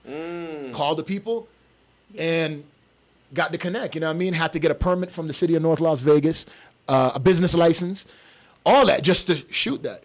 But again, how serious are you? How bad you want it, right? You know what I mean? So some people, that's too much for some people. That's a lot. Because I have to have subtitles for Amazon Prime. I have to pay for this shit. I just got Chinese subtitles for Amazon Prime. Shit was $3,500 from episode 1 through 10. Wow. Subtitles. You understand? Yeah. So when I told you about what I spent. Damn, I didn't know you paid for it. God, yes. Damn, I thought that came on the TV. No. So this is something that's real, dog. Like, and I had no idea until I tapped into this shit. So how bad do you want it? And are you capable of doing it? So okay, so you telling me, because even when I'm using my apps, right? My apps, sometimes the subtitles come on. Like if I'm watching like a Narcos or something, they're paying for that. Well, I don't know if they have somebody to do it there, but I paid for all of mine because somebody has to do that. You know what I mean? Because sometimes you ever see the subtitles from YouTuber? They're whack.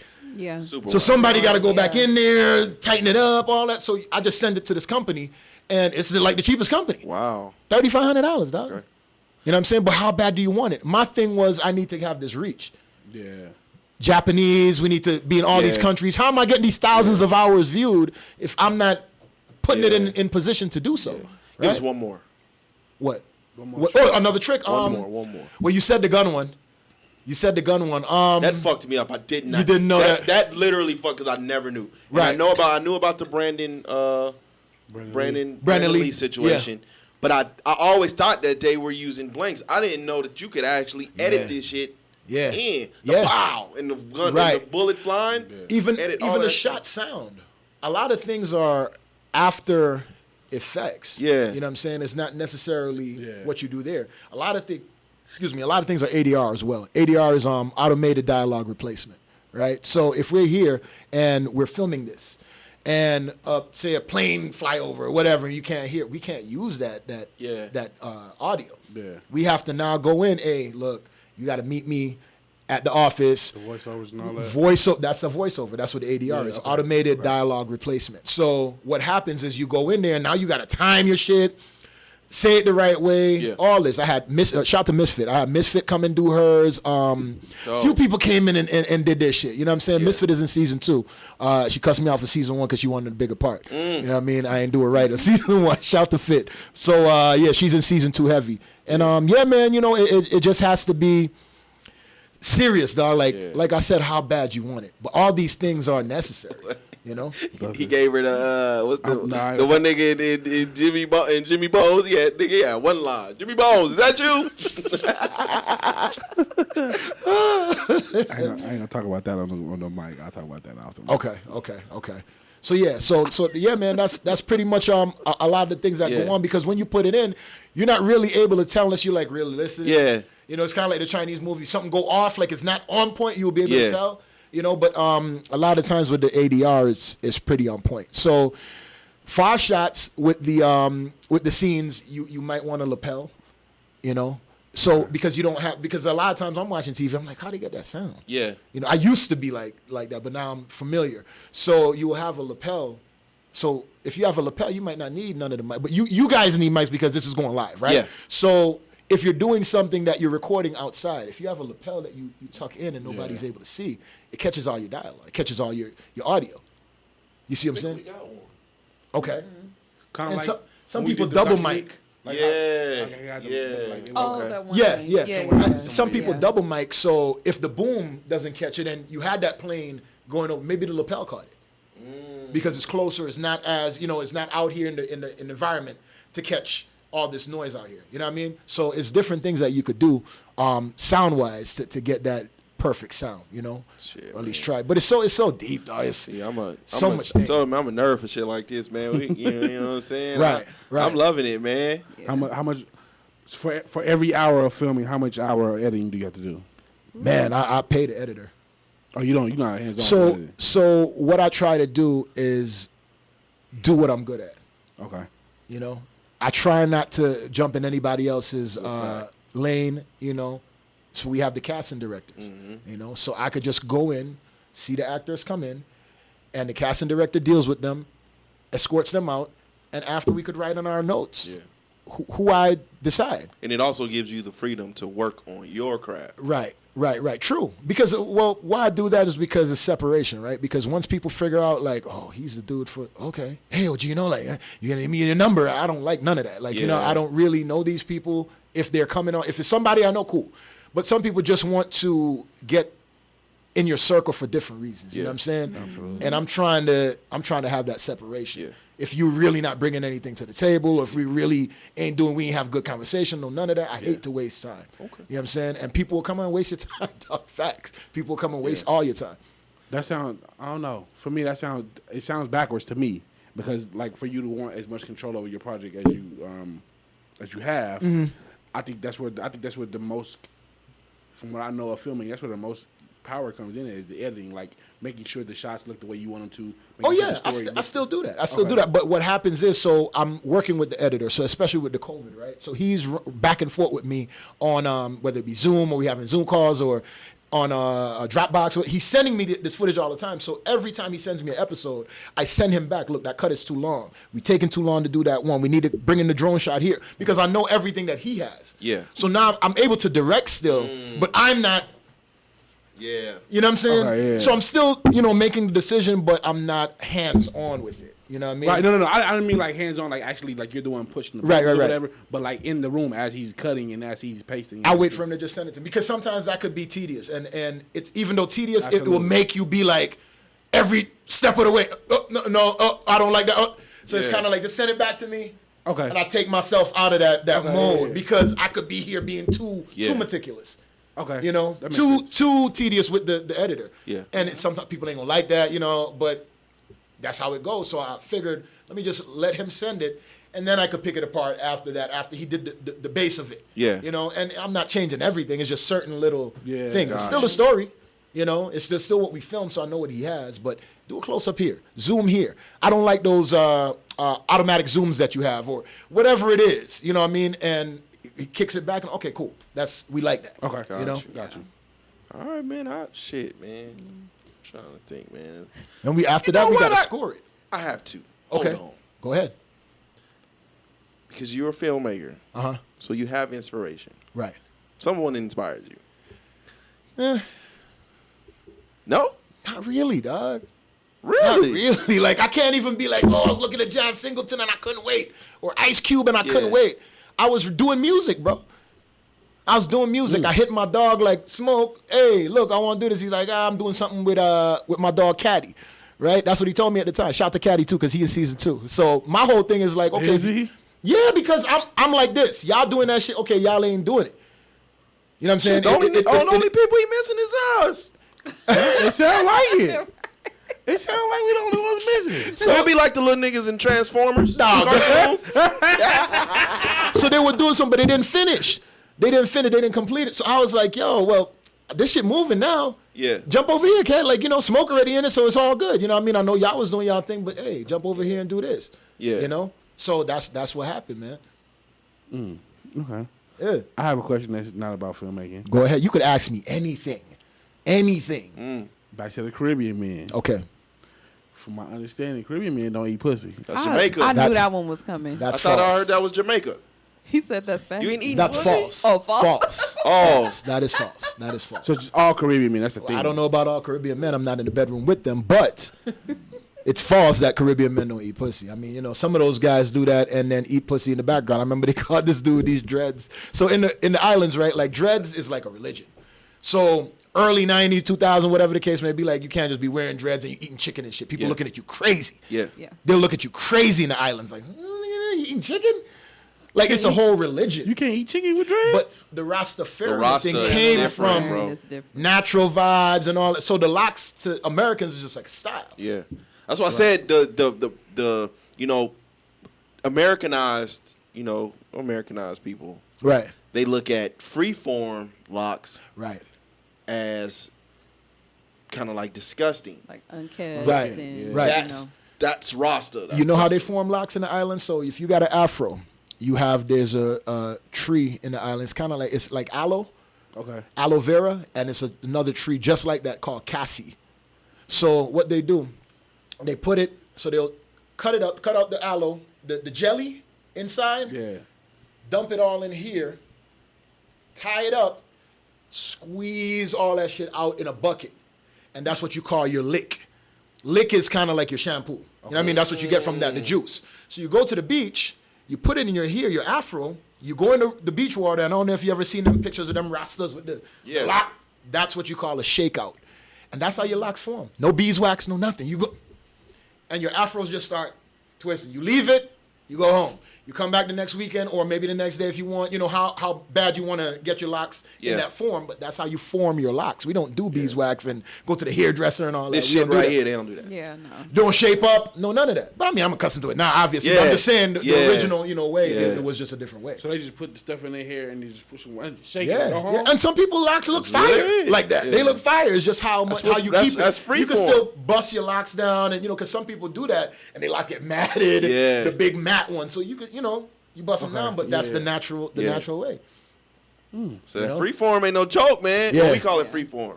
Yeah. It's a different wave. Okay. Our son had freeform. Yours. Absolutely. Oh yeah, he did. He had freeform. You got too. locks? My son. Oh, okay. Didn't he cut it? Yes, he did. Yes, he did.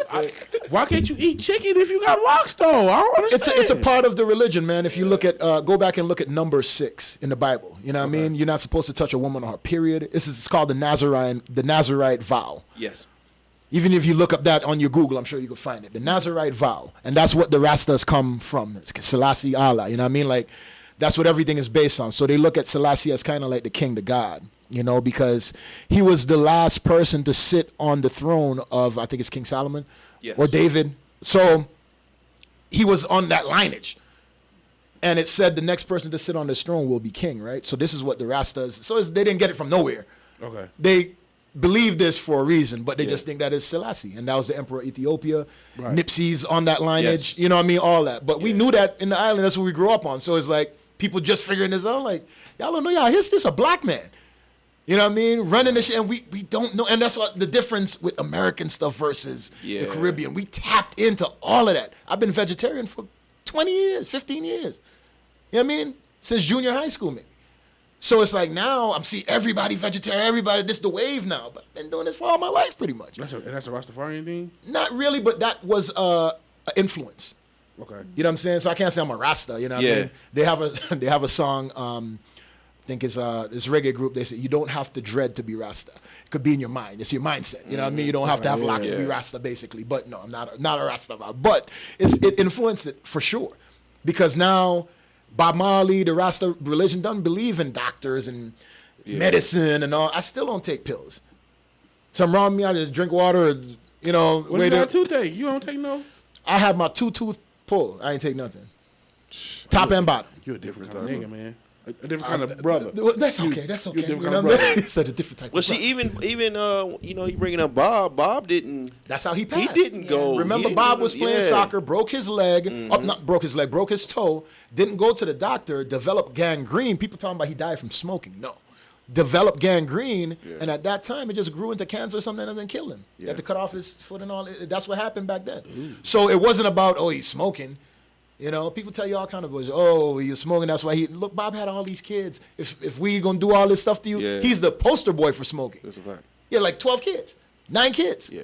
You know? But he didn't go to like a quote unquote doctor until it was too late. And by that time, all they were doing was making him comfortable. So he could pass on.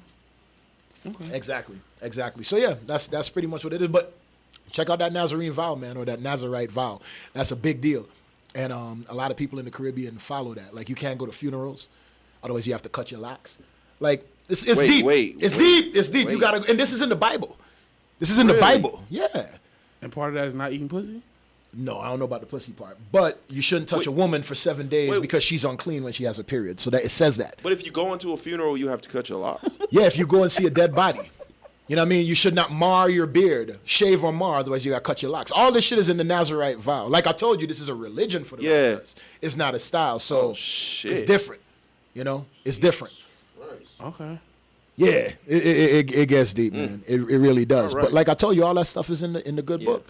You know, about the chicken, about eating certain foods. You shouldn't eat pigs. They cast the pig off the cliff. Why they don't like chicken? Why you can't eat chicken? Because jerk chicken come from Jamaica, so you would think. Brothers down there eat chicken. They eat chicken down there, but I'm saying I think it's just certain things. Like, so the vegetarian is, they don't eat chicken. I don't eat chicken. I might dabble in salmon here and there.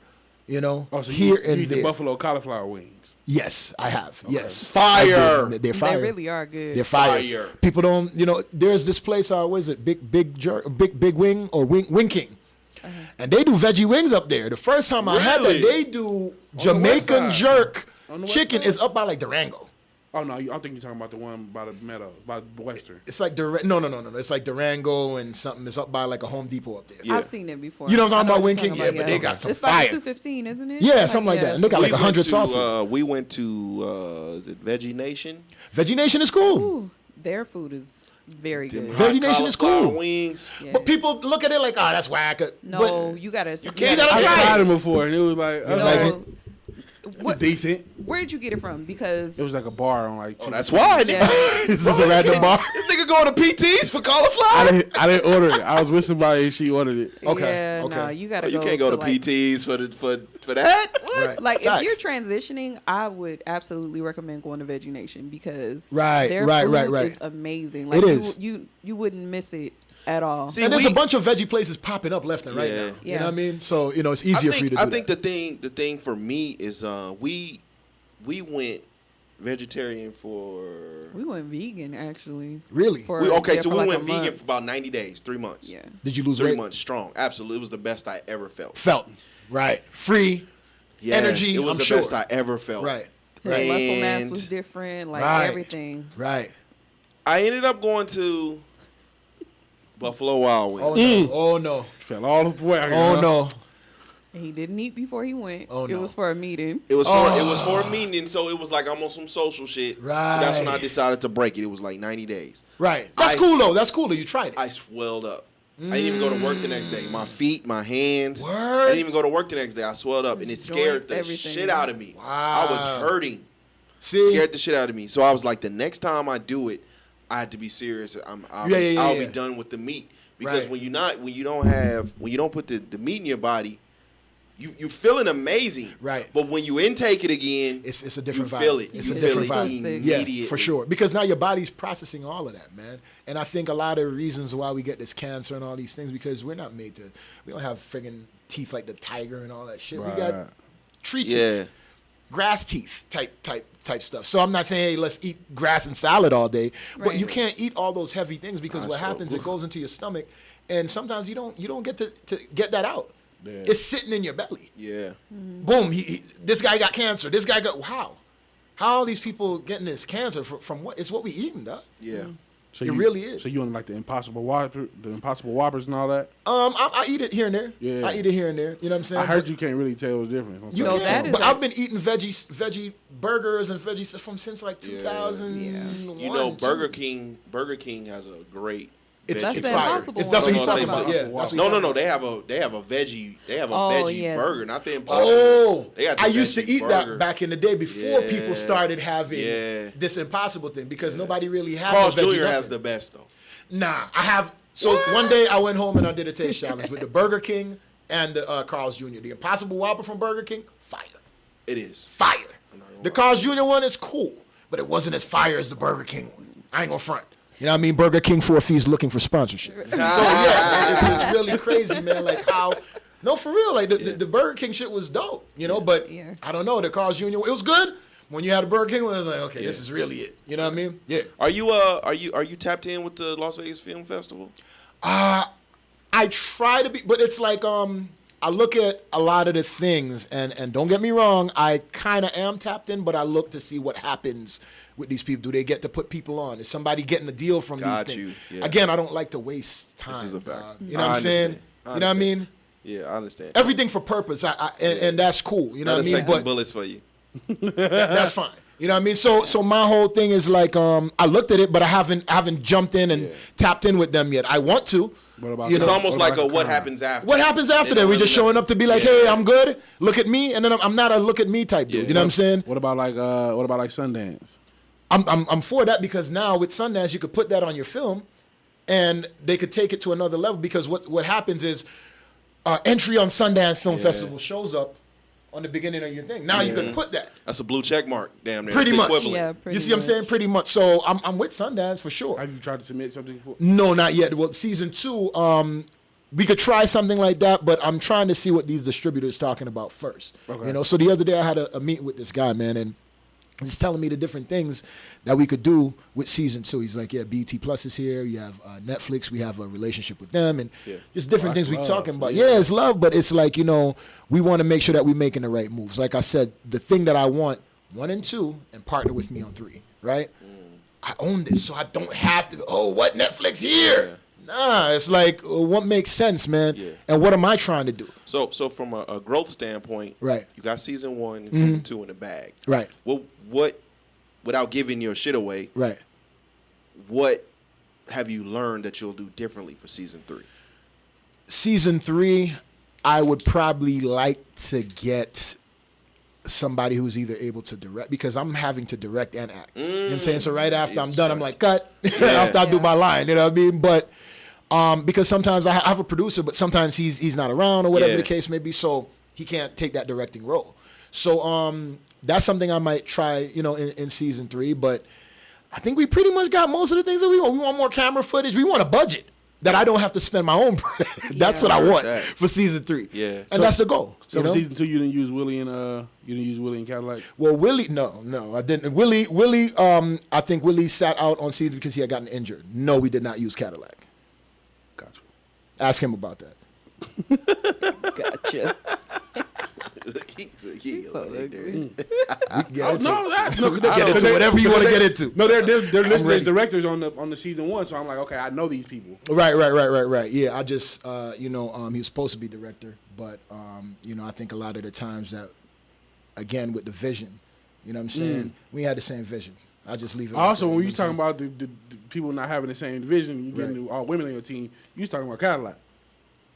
No, not necessarily. It's just I had different people come on there, but okay. he's definitely, he doesn't have the same vision as me. Nah, we don't. Got you. You know what I mean? Real talk. So I mean, for me, it's like the women on my team. It wasn't a disrespect to the dudes who was on my team. I told you, like, it was some people, some cameramen that weren't, not just him. There's a lot of people who have their own movement going, and they want to make their movement yours. You know what I'm saying? So even if we're trying to work together, it's difficult because some people don't want to work together. You know what I mean? It's either that way or not. And I'm trying to do teamwork, and we got to be team. Fact. I am mad at that. So yeah. I was gonna say something else, but Y'all get that. Let us take them bullets, man. Let's just take a bullet. Let them take the bullets. I was gonna say no. Say it. Nah, what I'm about to say will end the whole show. Nah. I'll tell you off here. Yeah. We'll take them bullets, man. Yeah. But no, he's not on anything else. Gino. Who took the bullet? Great.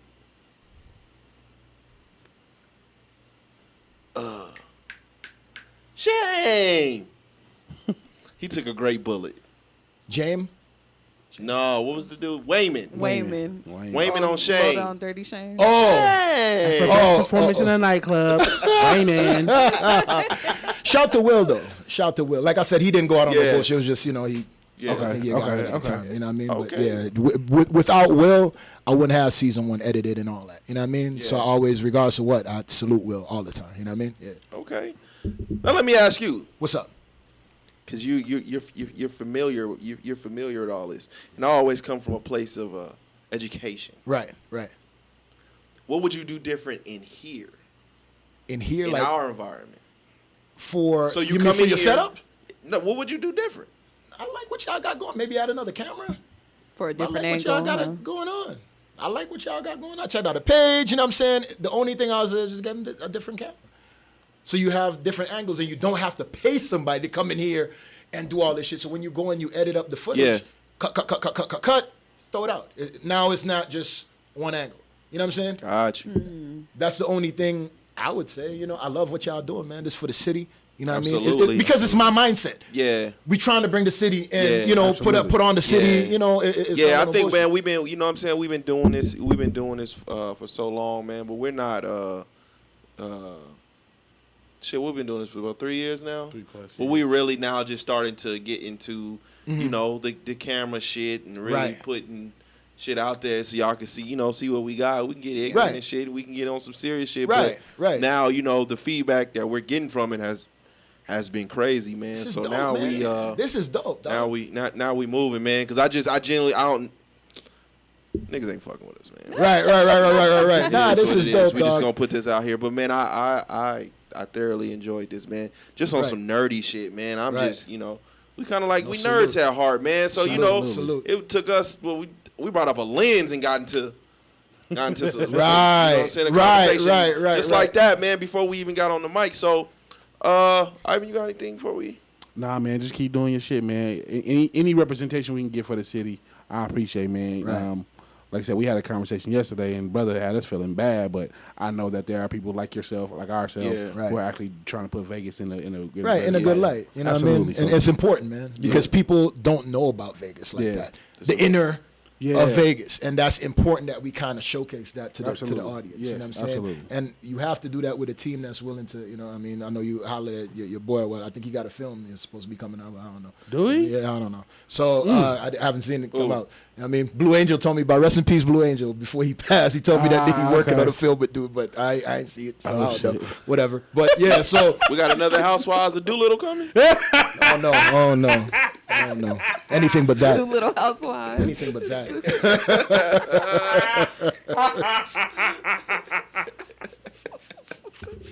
Y'all going to hell. Oh man. Why be anything? You know what? I do have one question before we What's get up? out of here. So would you, like you said, we've been doing this for about 3 years now. And on the back end, do you think that it is that it really is, something to invest in as far as like promotion? Like it makes sense to pay the whole Facebook thing, like even though you don't know if it's real views or not. So this is how I look at it, right? Because I had the results from it, I look at it like it's at least something that you guys should try and see. If you have whatever you do on Facebook or Instagram, make sure it's your business page, because I think that's what gets promo. This is a fact. Yeah, not your personal page. Yeah. So Right. I could make Ogino like a business, but I'm like I said, I'm not on some look at me shit. I'm just what's 4F doing? You know what I mean?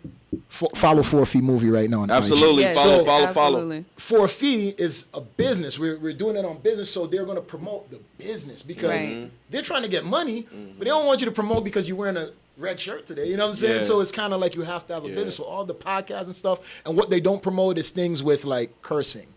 So the trailer. That's something I learned from season 1 to 2. I remember you asked that earlier. That's another thing I learned.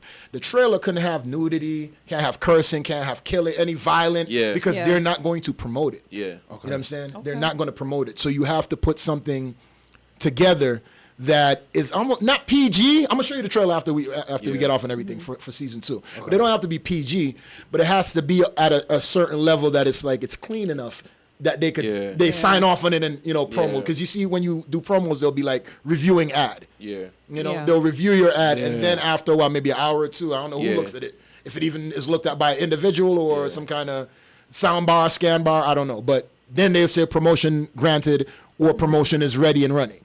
You know what I mean? And it just depends on how much you put into it. You got to make your audience, and I'm from the island, so that helped me out a lot too, because I'm using my accent in the storylines.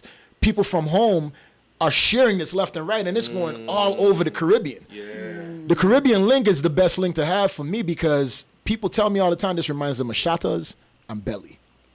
Shatas and Belly. And guess what? We don't have a Shatas and Belly since Shatas and Belly. That's a fact. Yeah. So who next?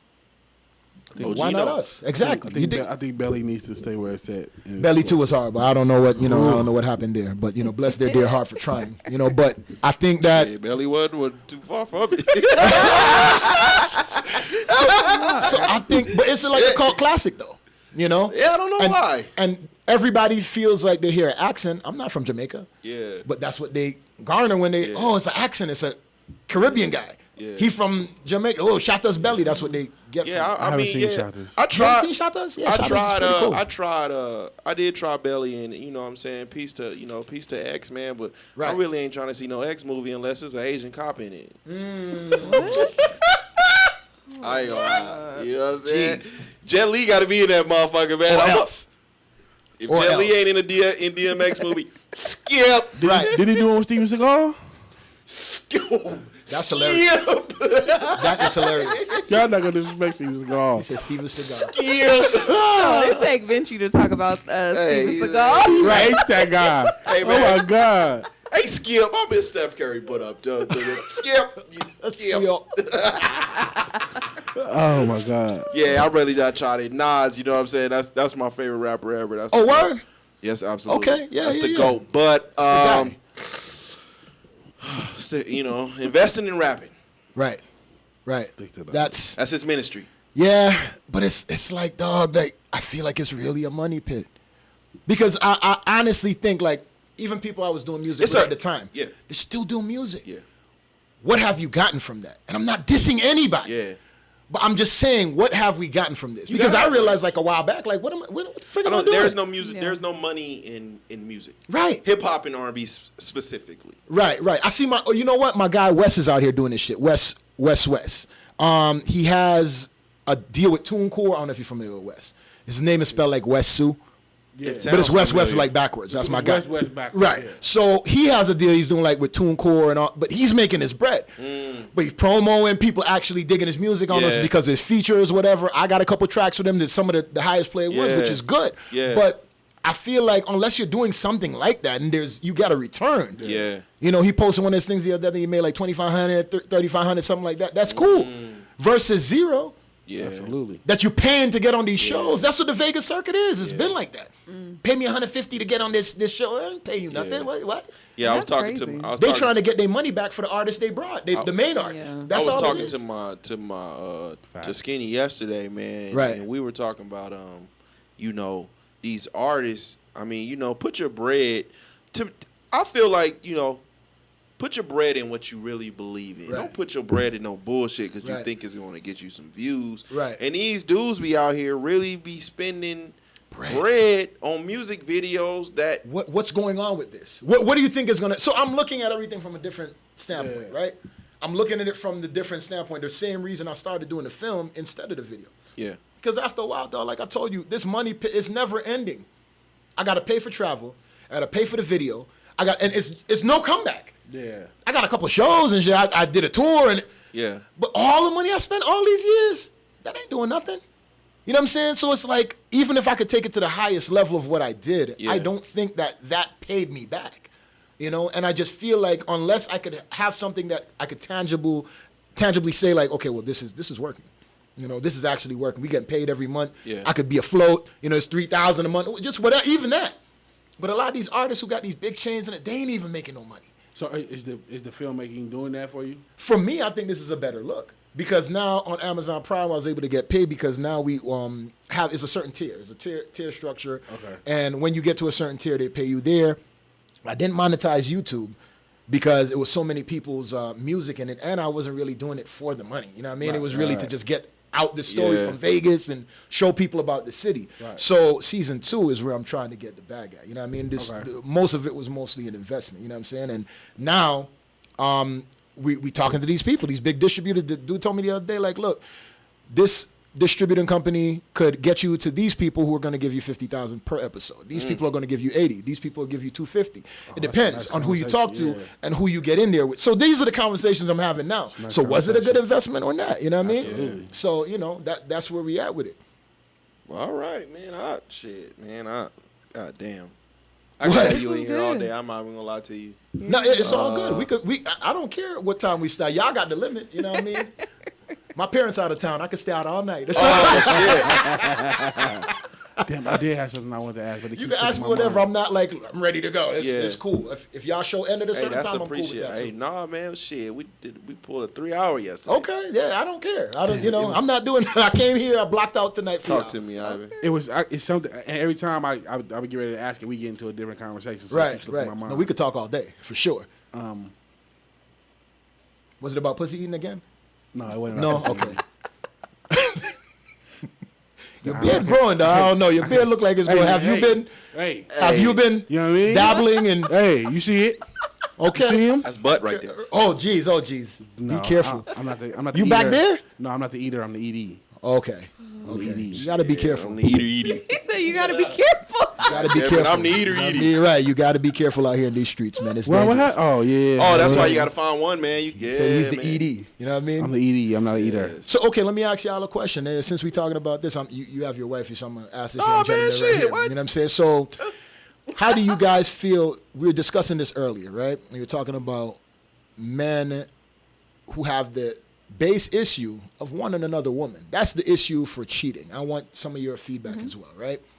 I feel like men from the beginning of time, right? This is what it was. Even if you look at biblical days, this guy had 10 wives and 30 concubines. I think now we're in the American Western world or whatever, we situated it a certain way.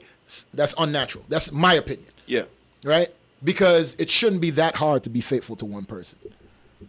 It shouldn't be that hard, right? And you have to get to a certain point in your life or in your manhood that it doesn't become hard for you anymore because now it's just you just floating. Yeah. Do you think that we were set here with all these people around us to be with one person I don't continually? I don't think monogamy is natural, and I say that because it doesn't occur. It's not a naturally occurring thing. It's a human It's a human concept. Right. Nowhere else in the nature that No, this and is happening. even on a biological level, women produce one egg a month that they and they have a set number of eggs that they produce, that they have when they're born, and at a certain point, these eggs exhaust themselves. Okay. A healthy male produces 2 to 3 million sperm a day. Yeah. Right. For their entire life. Right. So there's no way I'm producing 2 to 3 million sperm For nothing. For this one egg. For this one girl, right? For this one egg. Right. I think first of all, there's tiers to faithfulness. Right. Right. There's tiers to faithfulness. I think there's a clear definition of what monogamy is, meaning there are words to say what it is. Right. But I think the action behind it, Right. there is no clear definition of what it is. Right. I do believe that sexually, a man can, what's the word? A man is not monogamous sexually. Right. Right. And I think the thought of having multiple women is dope sexually. Emotionally, and that's where the problem comes in at. So I can yearn for multiple women sexually, but I don't want to give myself emotionally to multiple women. That's a lot. I agree. Right. That's a lot. Okay. So that's where the tears come in. Right. You know what I mean? Right. So, that's why, shout out to the brothers, you know what I mean? They got them a little something that, they like to play in a little something. Right. And then they go home. Right. You know what I'm saying? Right. And that kind of, I guess that cleared that clears that urge a little bit. Right. But emotionally, it's a lot. Yeah. That is a to lot. deal with. That is a lot. I'm cool with, you know what I mean? I agree. Me and my wife, that's my partner. Right. We do everything together. We kick it together. Right. You know what I mean? There's not too much that we don't do together. You know what I'm saying? Right. But to add someone to that equation emotionally, nah. It's a whole different play. Fuck that. Okay. Yeah. What do you think? That's what I asked. I want everybody's You know what? opinion. Okay, to tap in a little bit to what Ivan said about how like women have one egg and men make all this sperm. But it's true. So it is true. Right. But Bill Nye. men Go sign they this make guy. all this sperm and they only last for like 5 minutes. So you're really only there for Come you're on. really only there for one woman. If you can't please multiple, if you can't stay hard for about 30 to 45 minutes, Thanks for the oop, Ivan. I'm just saying. Right. Right. I'm No, I just saying, follow. There's only so much time Right. that you can stay erect. So Right. it's like you can't really do it that way. And I think that men they look at it they look at it from a certain standpoint. Like, okay, well, sexually, I do yearn for multiple women, but they're not ready to accept Everything that comes they're with not ready to accept hearing from a woman that I would like to be with multiple men, or I would like to have that type of connection with another man. Like that's, when that comes out, then it's like, oh, that's not natural. Well, if it's natural for me to be monogamous, how is it not natural for you to be monogamous? Jesus said it. Okay. No, I'm Okay. just saying, like, how is that a possibility? Right. I don't understand that. So my viewpoint on what you see, you made a valid point because every woman says that, right? If you gonna have multiple, why I can't? Why I can't? All right. Yeah. So I don't know if it's about being equal, because it's like I get in a fight. If somebody come to the house, who gonna step outside? Is it you or me? If I got a gun, I'm gonna step outside with you too. I get that. I mean, there's levels to it. Like but there's naturally- always an answer. naturally. But I'm saying, like, there's if you got to different- have somebody to defend, who's going first? Naturally. It Naturally. depends. Like if it's a lizard or something, I'm probably gonna get pushed Not out the lizard. first. Somebody coming to the house. I'm getting pushed out first. So Right. She said she get pushed out. Yeah, she already knows. She don't know. So my thing is this with the women saying that it's any type of animal. they want multiple men, right? This is my viewpoint on this. I wake up every morning, I'm sure, just like you guys, the same way. You know what I mean? I feel like if a woman has the same experiences that we do, because we're saying this for a reason. We're not saying this to be equal. You know what I mean? I'm saying that, I want multiple, or you cheating on your girl for a reason. Yeah. You thirsty. It's not to, I want to be like, I just want to be equal. No, it's because this is how I feel inside for real. This shit bubbling out. Yeah. Right. If I don't bust a nut in a week, I'm having wet dreams. You know what I'm saying? Like it's backed up. Yeah. A woman doesn't wake up every morning, and I'm logical. I'm not emotional. I'm not buying into nothing. I'm just, this is what it is. This is life. So a woman doesn't wake up with a wet pussy every day. Oh my goodness, oh, I need some dick. No, that doesn't happen. You know what I mean? You get horny. You get horny at certain times, but you don't wake. Every day I wake up my shit hard. Pause. Every day. Shout out to you. You know what I'm saying? He vegan, man. He got different shit going on. Different blood flow. Different blood flow going on. It's like, this is what I'm dealing with. So I have to have something that blood ain't flowing like that, man. I have to have something that makes sure that that's taken care of, right? But I'm not a liar. So I like to have order in my circle. You dig what I'm saying? So I don't lie to my woman. That's one thing I don't do. Because the first thing you mess up with is coming out with a lie. A lot of dudes come out and they think, well, I could tell her, like, hey, look, man, it's just you, baby. It's me and you. It's me and you. Why are you lying to the queen? Yeah. Because now what happens when you hit that corner and Jessica come out and she see Jessica, I thought you said. Yeah. Now we causing, and a lot of times we cause chaos in our own circle. It's a fact. Our own circle and be like, what the hell is going on? You just been tripping. No, you tripping. No, you tripping. Yeah. You understand? Yeah. So I don't want to not necessarily disagree with your point with the, because you're looking at it from a woman's standpoint that you want equality. Fairness, yeah. Well, not so much. When I say that, like, as far as like you're not ready to hear a woman say that she would want to be with multiple men. I'm saying that monogamy may not be natural, but it's a choice. Right. It is. It's discipline. Yeah, it's a choice. So, It is.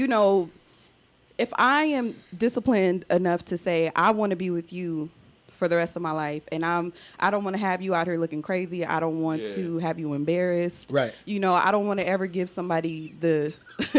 I don't want to ever give somebody. But and I'm not I'm talking listening about. to you. I'm I'm just listening saying to you, in though. general. I Yeah, don't want no, you being funny, but I ain't doing nothing. he being funny. Okay. But what I'm saying is, it like may when not Shayna be a X come natural. out. Did I ask the wrong question? No, she on her Martin Luther King and shit right Me and now. him are good. We always fuck around, but I'm just saying, like, it's a choice. Right. So if I'm disciplined enough to pour everything into you, and keeping everything in order, as you say, then you should be able to do the same thing. Yeah. I get what you're saying. I get what you're saying. You should be able to discipline yourself. Like if you cut out meat for 20 years, Right. that takes a lot of discipline in itself. Right. So if you can do that, Right. you can be faithful. Yeah. Right. No, I get what you're saying. It's a choice. I think niggas cheat when they run into like run into like a nasty 3. Right.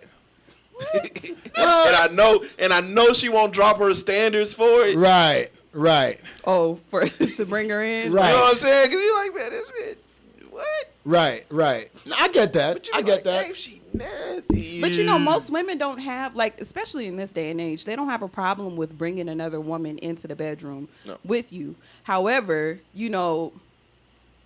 like you said, when you start lying, that's the problem. And like that's the problem. When you start lying, then it gets weird. And then you also have to realize that women have standards too. Just because you might be attracted to her and be like, oh well, I want to fuck on her. Right. That don't mean your girl wants to. I might be looking at her like, no. Right. So that's why I gotta take that shot. Right? I just have to have order, man. You know what I'm saying? I can't have Yeah. things just running loosely in my in my crib. You know what I mean? Everything has to move in a certain way. And because that's something that women care about too. Like, don't embarrass me. Right. Don't have me out here looking stupid. Right. And I'm thinking like, okay, well, I'm putting everything into this situation, and right. And you got me out here looking crazy. And you got me looking crazy. Because one thing I pride myself on, even if I talk to somebody, like, my girl know I'm here right now. Yeah. Queen. You know what I'm saying? So don't think like, oh, I got one up. Because that's what women like to think. Yeah. I have one up on his girl. Yes. Good.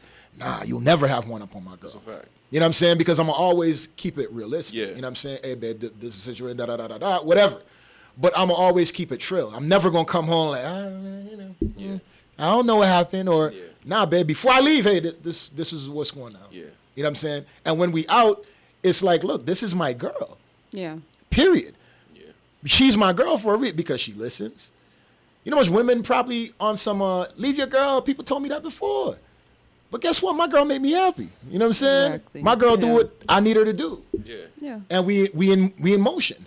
And that's it. Because every woman isn't prepared for that. That's a fact. No. You know what I'm saying? Every woman isn't prepared for that because they're in some other world. Yeah. I want to live in reality.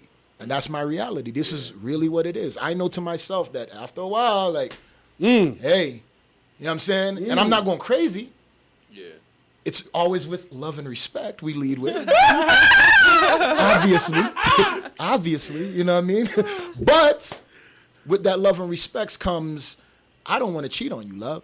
You know what I'm saying? So I'm going to be honest with you. It's a fact. You know what I mean? And that's where I live at, man. I think, you know, when it comes to that, you know, women like to be attracted to who they're sleeping with. Right. I want to be pleased. Right. She ain't got to be fucking, you know, I don't You don't care about want her to be. Oh no. I don't want her to be Leslie Jones, but no. she ain't got to Yeah, be. he don't Leslie. care. She can have a hump on her back. She can have a whole Do she fat suck pack his at the dick top. the way it's supposed to be sucked? He though? said a nasty 3. That's what I'm saying. Like, I thought he was talking about I've Reggie been, Miller. you know, His form is horrible. I was like, oh, We've we've been with, no. we've been, you know, Ivan, you know what I'm saying? We've been with beautiful women that were trash. Right. Like, you just good to look at, but when I'm having sex with I you, got like, those out of my life, having sex dog. with the wall. I got those out of my life, dog. Facts. You know what I'm saying? So sometimes you get the, you know.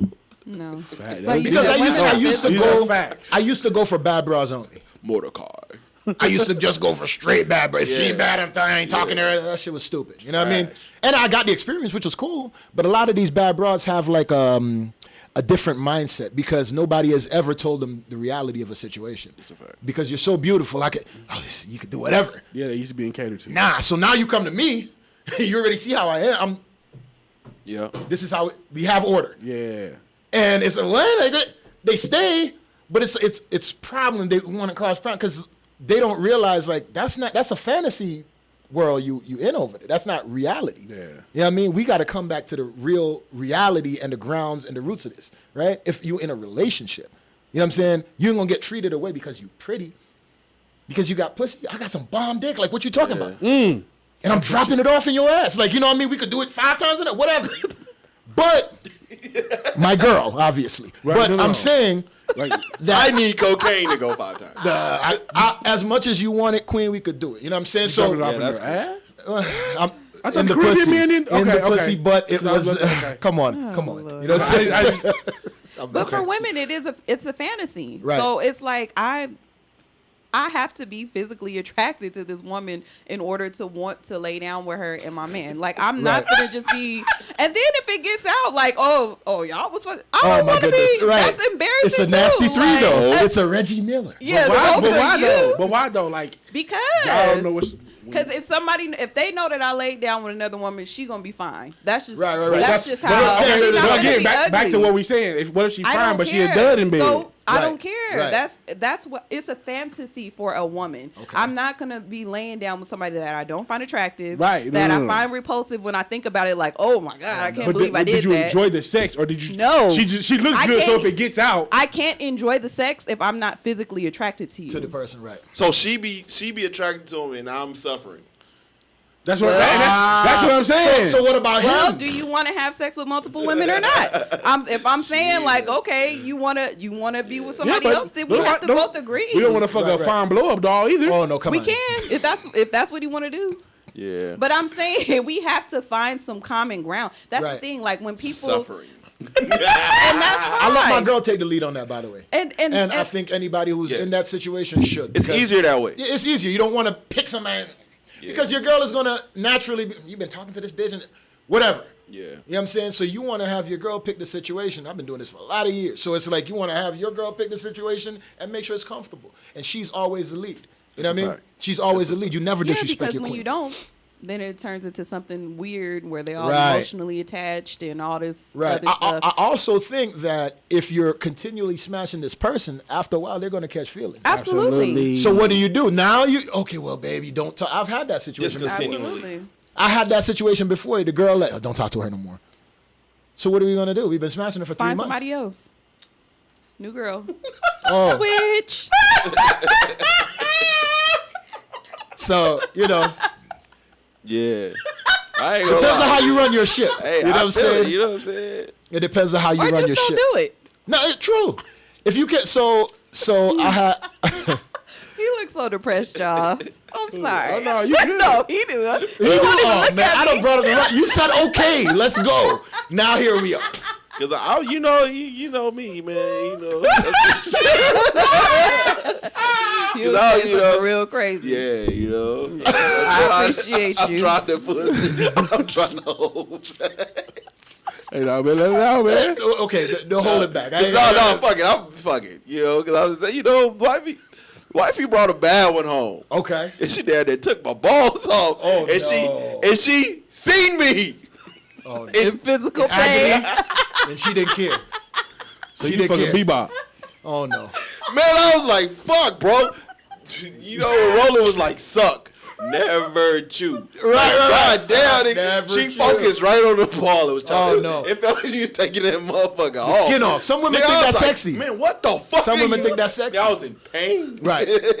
Some women think that's sexy. I was in pain. And she was bad too. But god damn, I was like, cool. Damn. Like cool out. Go lay down. That's why you just try again with somebody else. Cool. God, I was. You never know. pain. You can find balance. Right. I ain't never had my balls. My sucked thing like is more that. so. Like, what the? She put autofocus on that motherfucker. It was just. I could do it for the pleasure, but I'm thinking 3 incomes. That's what my mindset is. Right. Like. We got 3 incomes. Oh, we missing. But when it comes along to that, when it comes with that, so if we're doing 3 I ain't incomes, having that shit. then you have to be there for her emotionally, like, and I don't know if I would be. I have been, but look, I set it up from the beginning. Hey, look, this is me. Because Alright. the physical part is like you guys said, we know that you guys have sex with different women. We know it's gonna come. But when it comes to that emotional support that you've been giving to me, and then I know you're giving it to somebody else, and now they're feeling like we're on the equal playing field. You don't like that. I don't want you saying you love her. Like, I don't want y'all doing all that extra stuff. So and suppose you're in a be my relationship own- with both. Huh? But you're just not open to that type of lifestyle. I get that. You know what I'm saying? But suppose you're in a relationship with both. What do you do now? And they both know each other. They're both cool. Like, Yeah, that comes with communication, I guess, if you're into that sort of thing. Everything. But I don't think that I would be prepared for that's fine. That's fine. That At least you're way, honest you know? about it. I couldn't do that. Right. I couldn't Because do you already it. say you're not willing to lend yourself emotionally to No. these multiple people I anyway. couldn't do that. Right. You know, that's exclusive. Like, Right. That's my wife. Right. You know, we're playing with you, and Right. when you're done, you know. Right. See you later. But these are all experiences that I've had. You know what I'm saying? And like I told you, it's not something I need another. I need it. But I let my girl know what's going on. You know what I'm saying? Yeah. I don't want to ever lie. And it took be me on some bullshit. It took me a lot of, you know what I'm saying? It took me doing like, some fuck shit, Right. to realize like this ain't Right. what it is. This you is know the what I'm price. saying? Period. Absolutely. Because look, so when I tell you like I do this or do that, See? no, but it's true. Look how this little whole 3 sit. They're beautiful. yeah. So this is the thing, right? When you put your girl on that pedestal, and you let them know you can't take this. This is a spot because guess what? Who's your best friend, dog? You got to think about that. That's shit. a fact. Who cooks for you? Who spends this time with you when you lay it down and you out the game or whatever the case may be? Who there? You get what I'm saying? So how dare I come here and like we on a secret like, oh, you got one up on my girl, bitch. No. That's my friend. You get what I'm saying? That's the one. I'm just being honest. I don't know about what you're doing over there. You looking a little. But you know what? I saw something on Twitter today. I think B-Bell had posted it about how a woman had told him that a man can have multiple women as long as he treats all of them right, or and I believe that if you're honest and you're communicating and you talk about it beforehand, like if you're not. You can't be married 10 years and then be like, hey, babe, I want to bring it aside. Yeah, you can't do that. You know what I mean? You can't. And I know that, people change and we're evolving beings. Right. We're constantly evolving. So what we may have agreed on at the very beginning is not what we want is to not agree what on we right agree now. on now. Right. He and I have been together for 8 years, so almost a Wow. decade. I was totally, what's crazy is, people be thinking I'm the devil. But she was the one who actually, she introduced me to like, hey, what you think about? That's cool though, You know what I'm because she saying? probably 'Cause realized I was totally against. this is how shit is. I wasn't with it. Right. You know what Because I'm you saying? probably think she gonna trip. No, or you just didn't want another one. It was just it wasn't nothing I was comfortable with. Right. Like we had one set up in front of her. What was the reason? She had it set up, and I was like, so what was the reason? Was it because it was in front of her, or was it because it's just somebody else?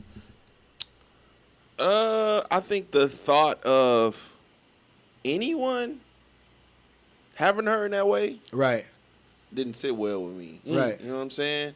Right. I think I don't know if it was coming from a possession standpoint. Right. You know, but it was just the thought of someone else having her. It didn't sit right. To me, there's nothing more. I didn't feel it. There's nothing more powerful to me than me giving back shots to this broad and looking my girl in her face, in her eyes, and I tell her I love her. See, I was trying to do that, but I was in pain. Oh, no. Oh, no. Let go of my balls. No, but real shit. Like, because, look, you allowed this to occur, right? Even though, this is what I'm controlling or whatever. It's a fact. You still allowed this to occur, right? I need to let you know, like, for real. You know what I mean? Like, I rock with you. This is cool. You know what I'm saying? But I rock with you. And I've had all these situations to live in, all of it. But it's still, you're the lead. Like, you have to respect your head lady, man, because really that's the one that's there. And I never got that. You know what I mean? When you see women in jail, don't nobody be up there. The men go to jail. These women up there supporting us all the time, dog. Yeah. That's crazy. You know what I'm saying? It's crazy shit. And maybe knowing a little bit more about how I think is why I have women leading and all these different things, man. You know what I mean? Because they don't get the shots that they should. And they don't even get treated right in relationships half the time. They get met with a bunch of dishonesty, a bunch of bullshit. You know what I mean? I just want to keep it real. Even if it's about another girl, I just want to keep it real. Yeah. Let me be me. Otherwise, let me be single because I don't need a roommate. You know what I mean? It's all good. So, real bars, man. Like, real talk. Like, you got to treat this woman with love and respect. And if she doesn't respect that, then that's not the woman for you. Hey, man, because you got to be you. Respectfully and with love. You know what I mean? I ain't got nothing to say after that. Real talk. Yeah, no. Real and talk. with communication. Exactly. Clear communication. Right. The deceit, that's where everything starts to crumble. You step back 30 steps. Yeah, because now I can trust you. But on look, top of it. We've all had that. Look, I was there too. Until we got to the position that it's like, look, obviously this ain't the way. Look, I used to count girls on my thing, girls I smashed. When I was 21, I hit 100 and something. I'm in my 30s now. Will Chamberlain. I'm in my 30s now. So I stopped counting. So even talking to some of my guys, like, what are we out here chasing, right? Yeah. So I know at some point I'm gonna want some other pussy, but like maybe 1 a year, 2 a year, cool. Yeah. But I'm not going crazy. Like some guys, that's all they focus on. And we lose so much time dealing with women who have nothing to offer us but pussy. This is a fact. You know what I'm saying? So we gotta focus in, dog, and change our whole trajectory of how we do things. Yeah. Because a lot of families are getting messed up. All these things, business is getting messed up over pussy. This bro lived with her grandma. She lived with her aunt. She lived with her mom still. Like you know what I'm saying? Like, what are they offering and bringing to the table? Because in my head, I know I'm the wave. In my head. So it's like, I know I'm going to step my girl up, period. She going to level up if she with me, whoever I got. But it's like, are you doing it the right way? You doing it the wrong way? You know what I'm saying? Like, you got to treat these women the right way, dog. Because you set her up and put her in position, she'll do anything for you, bro. She'll do anything for you. You know what I mean? And it's just how you work your ship. And that's it, honestly. Shit, man. I ain't got nothing to say after that, okay, bro. Fair enough.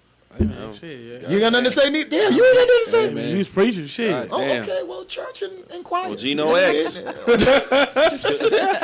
Man, I just want us to do better, man. Yeah. The black community as the male community, whatever, because it was cool. Yeah, I had all these O's and da-da-da-da-da. You could lie to them. But after a while, what are we doing? Like I told you, I smelled up to 100 when I was 21. Yeah. I got 1,000 now. I don't know. But my whole mindset is like, what do you want? Yeah. What are we doing? Is pussy? Is that it? Because I had hundreds of them. Yeah.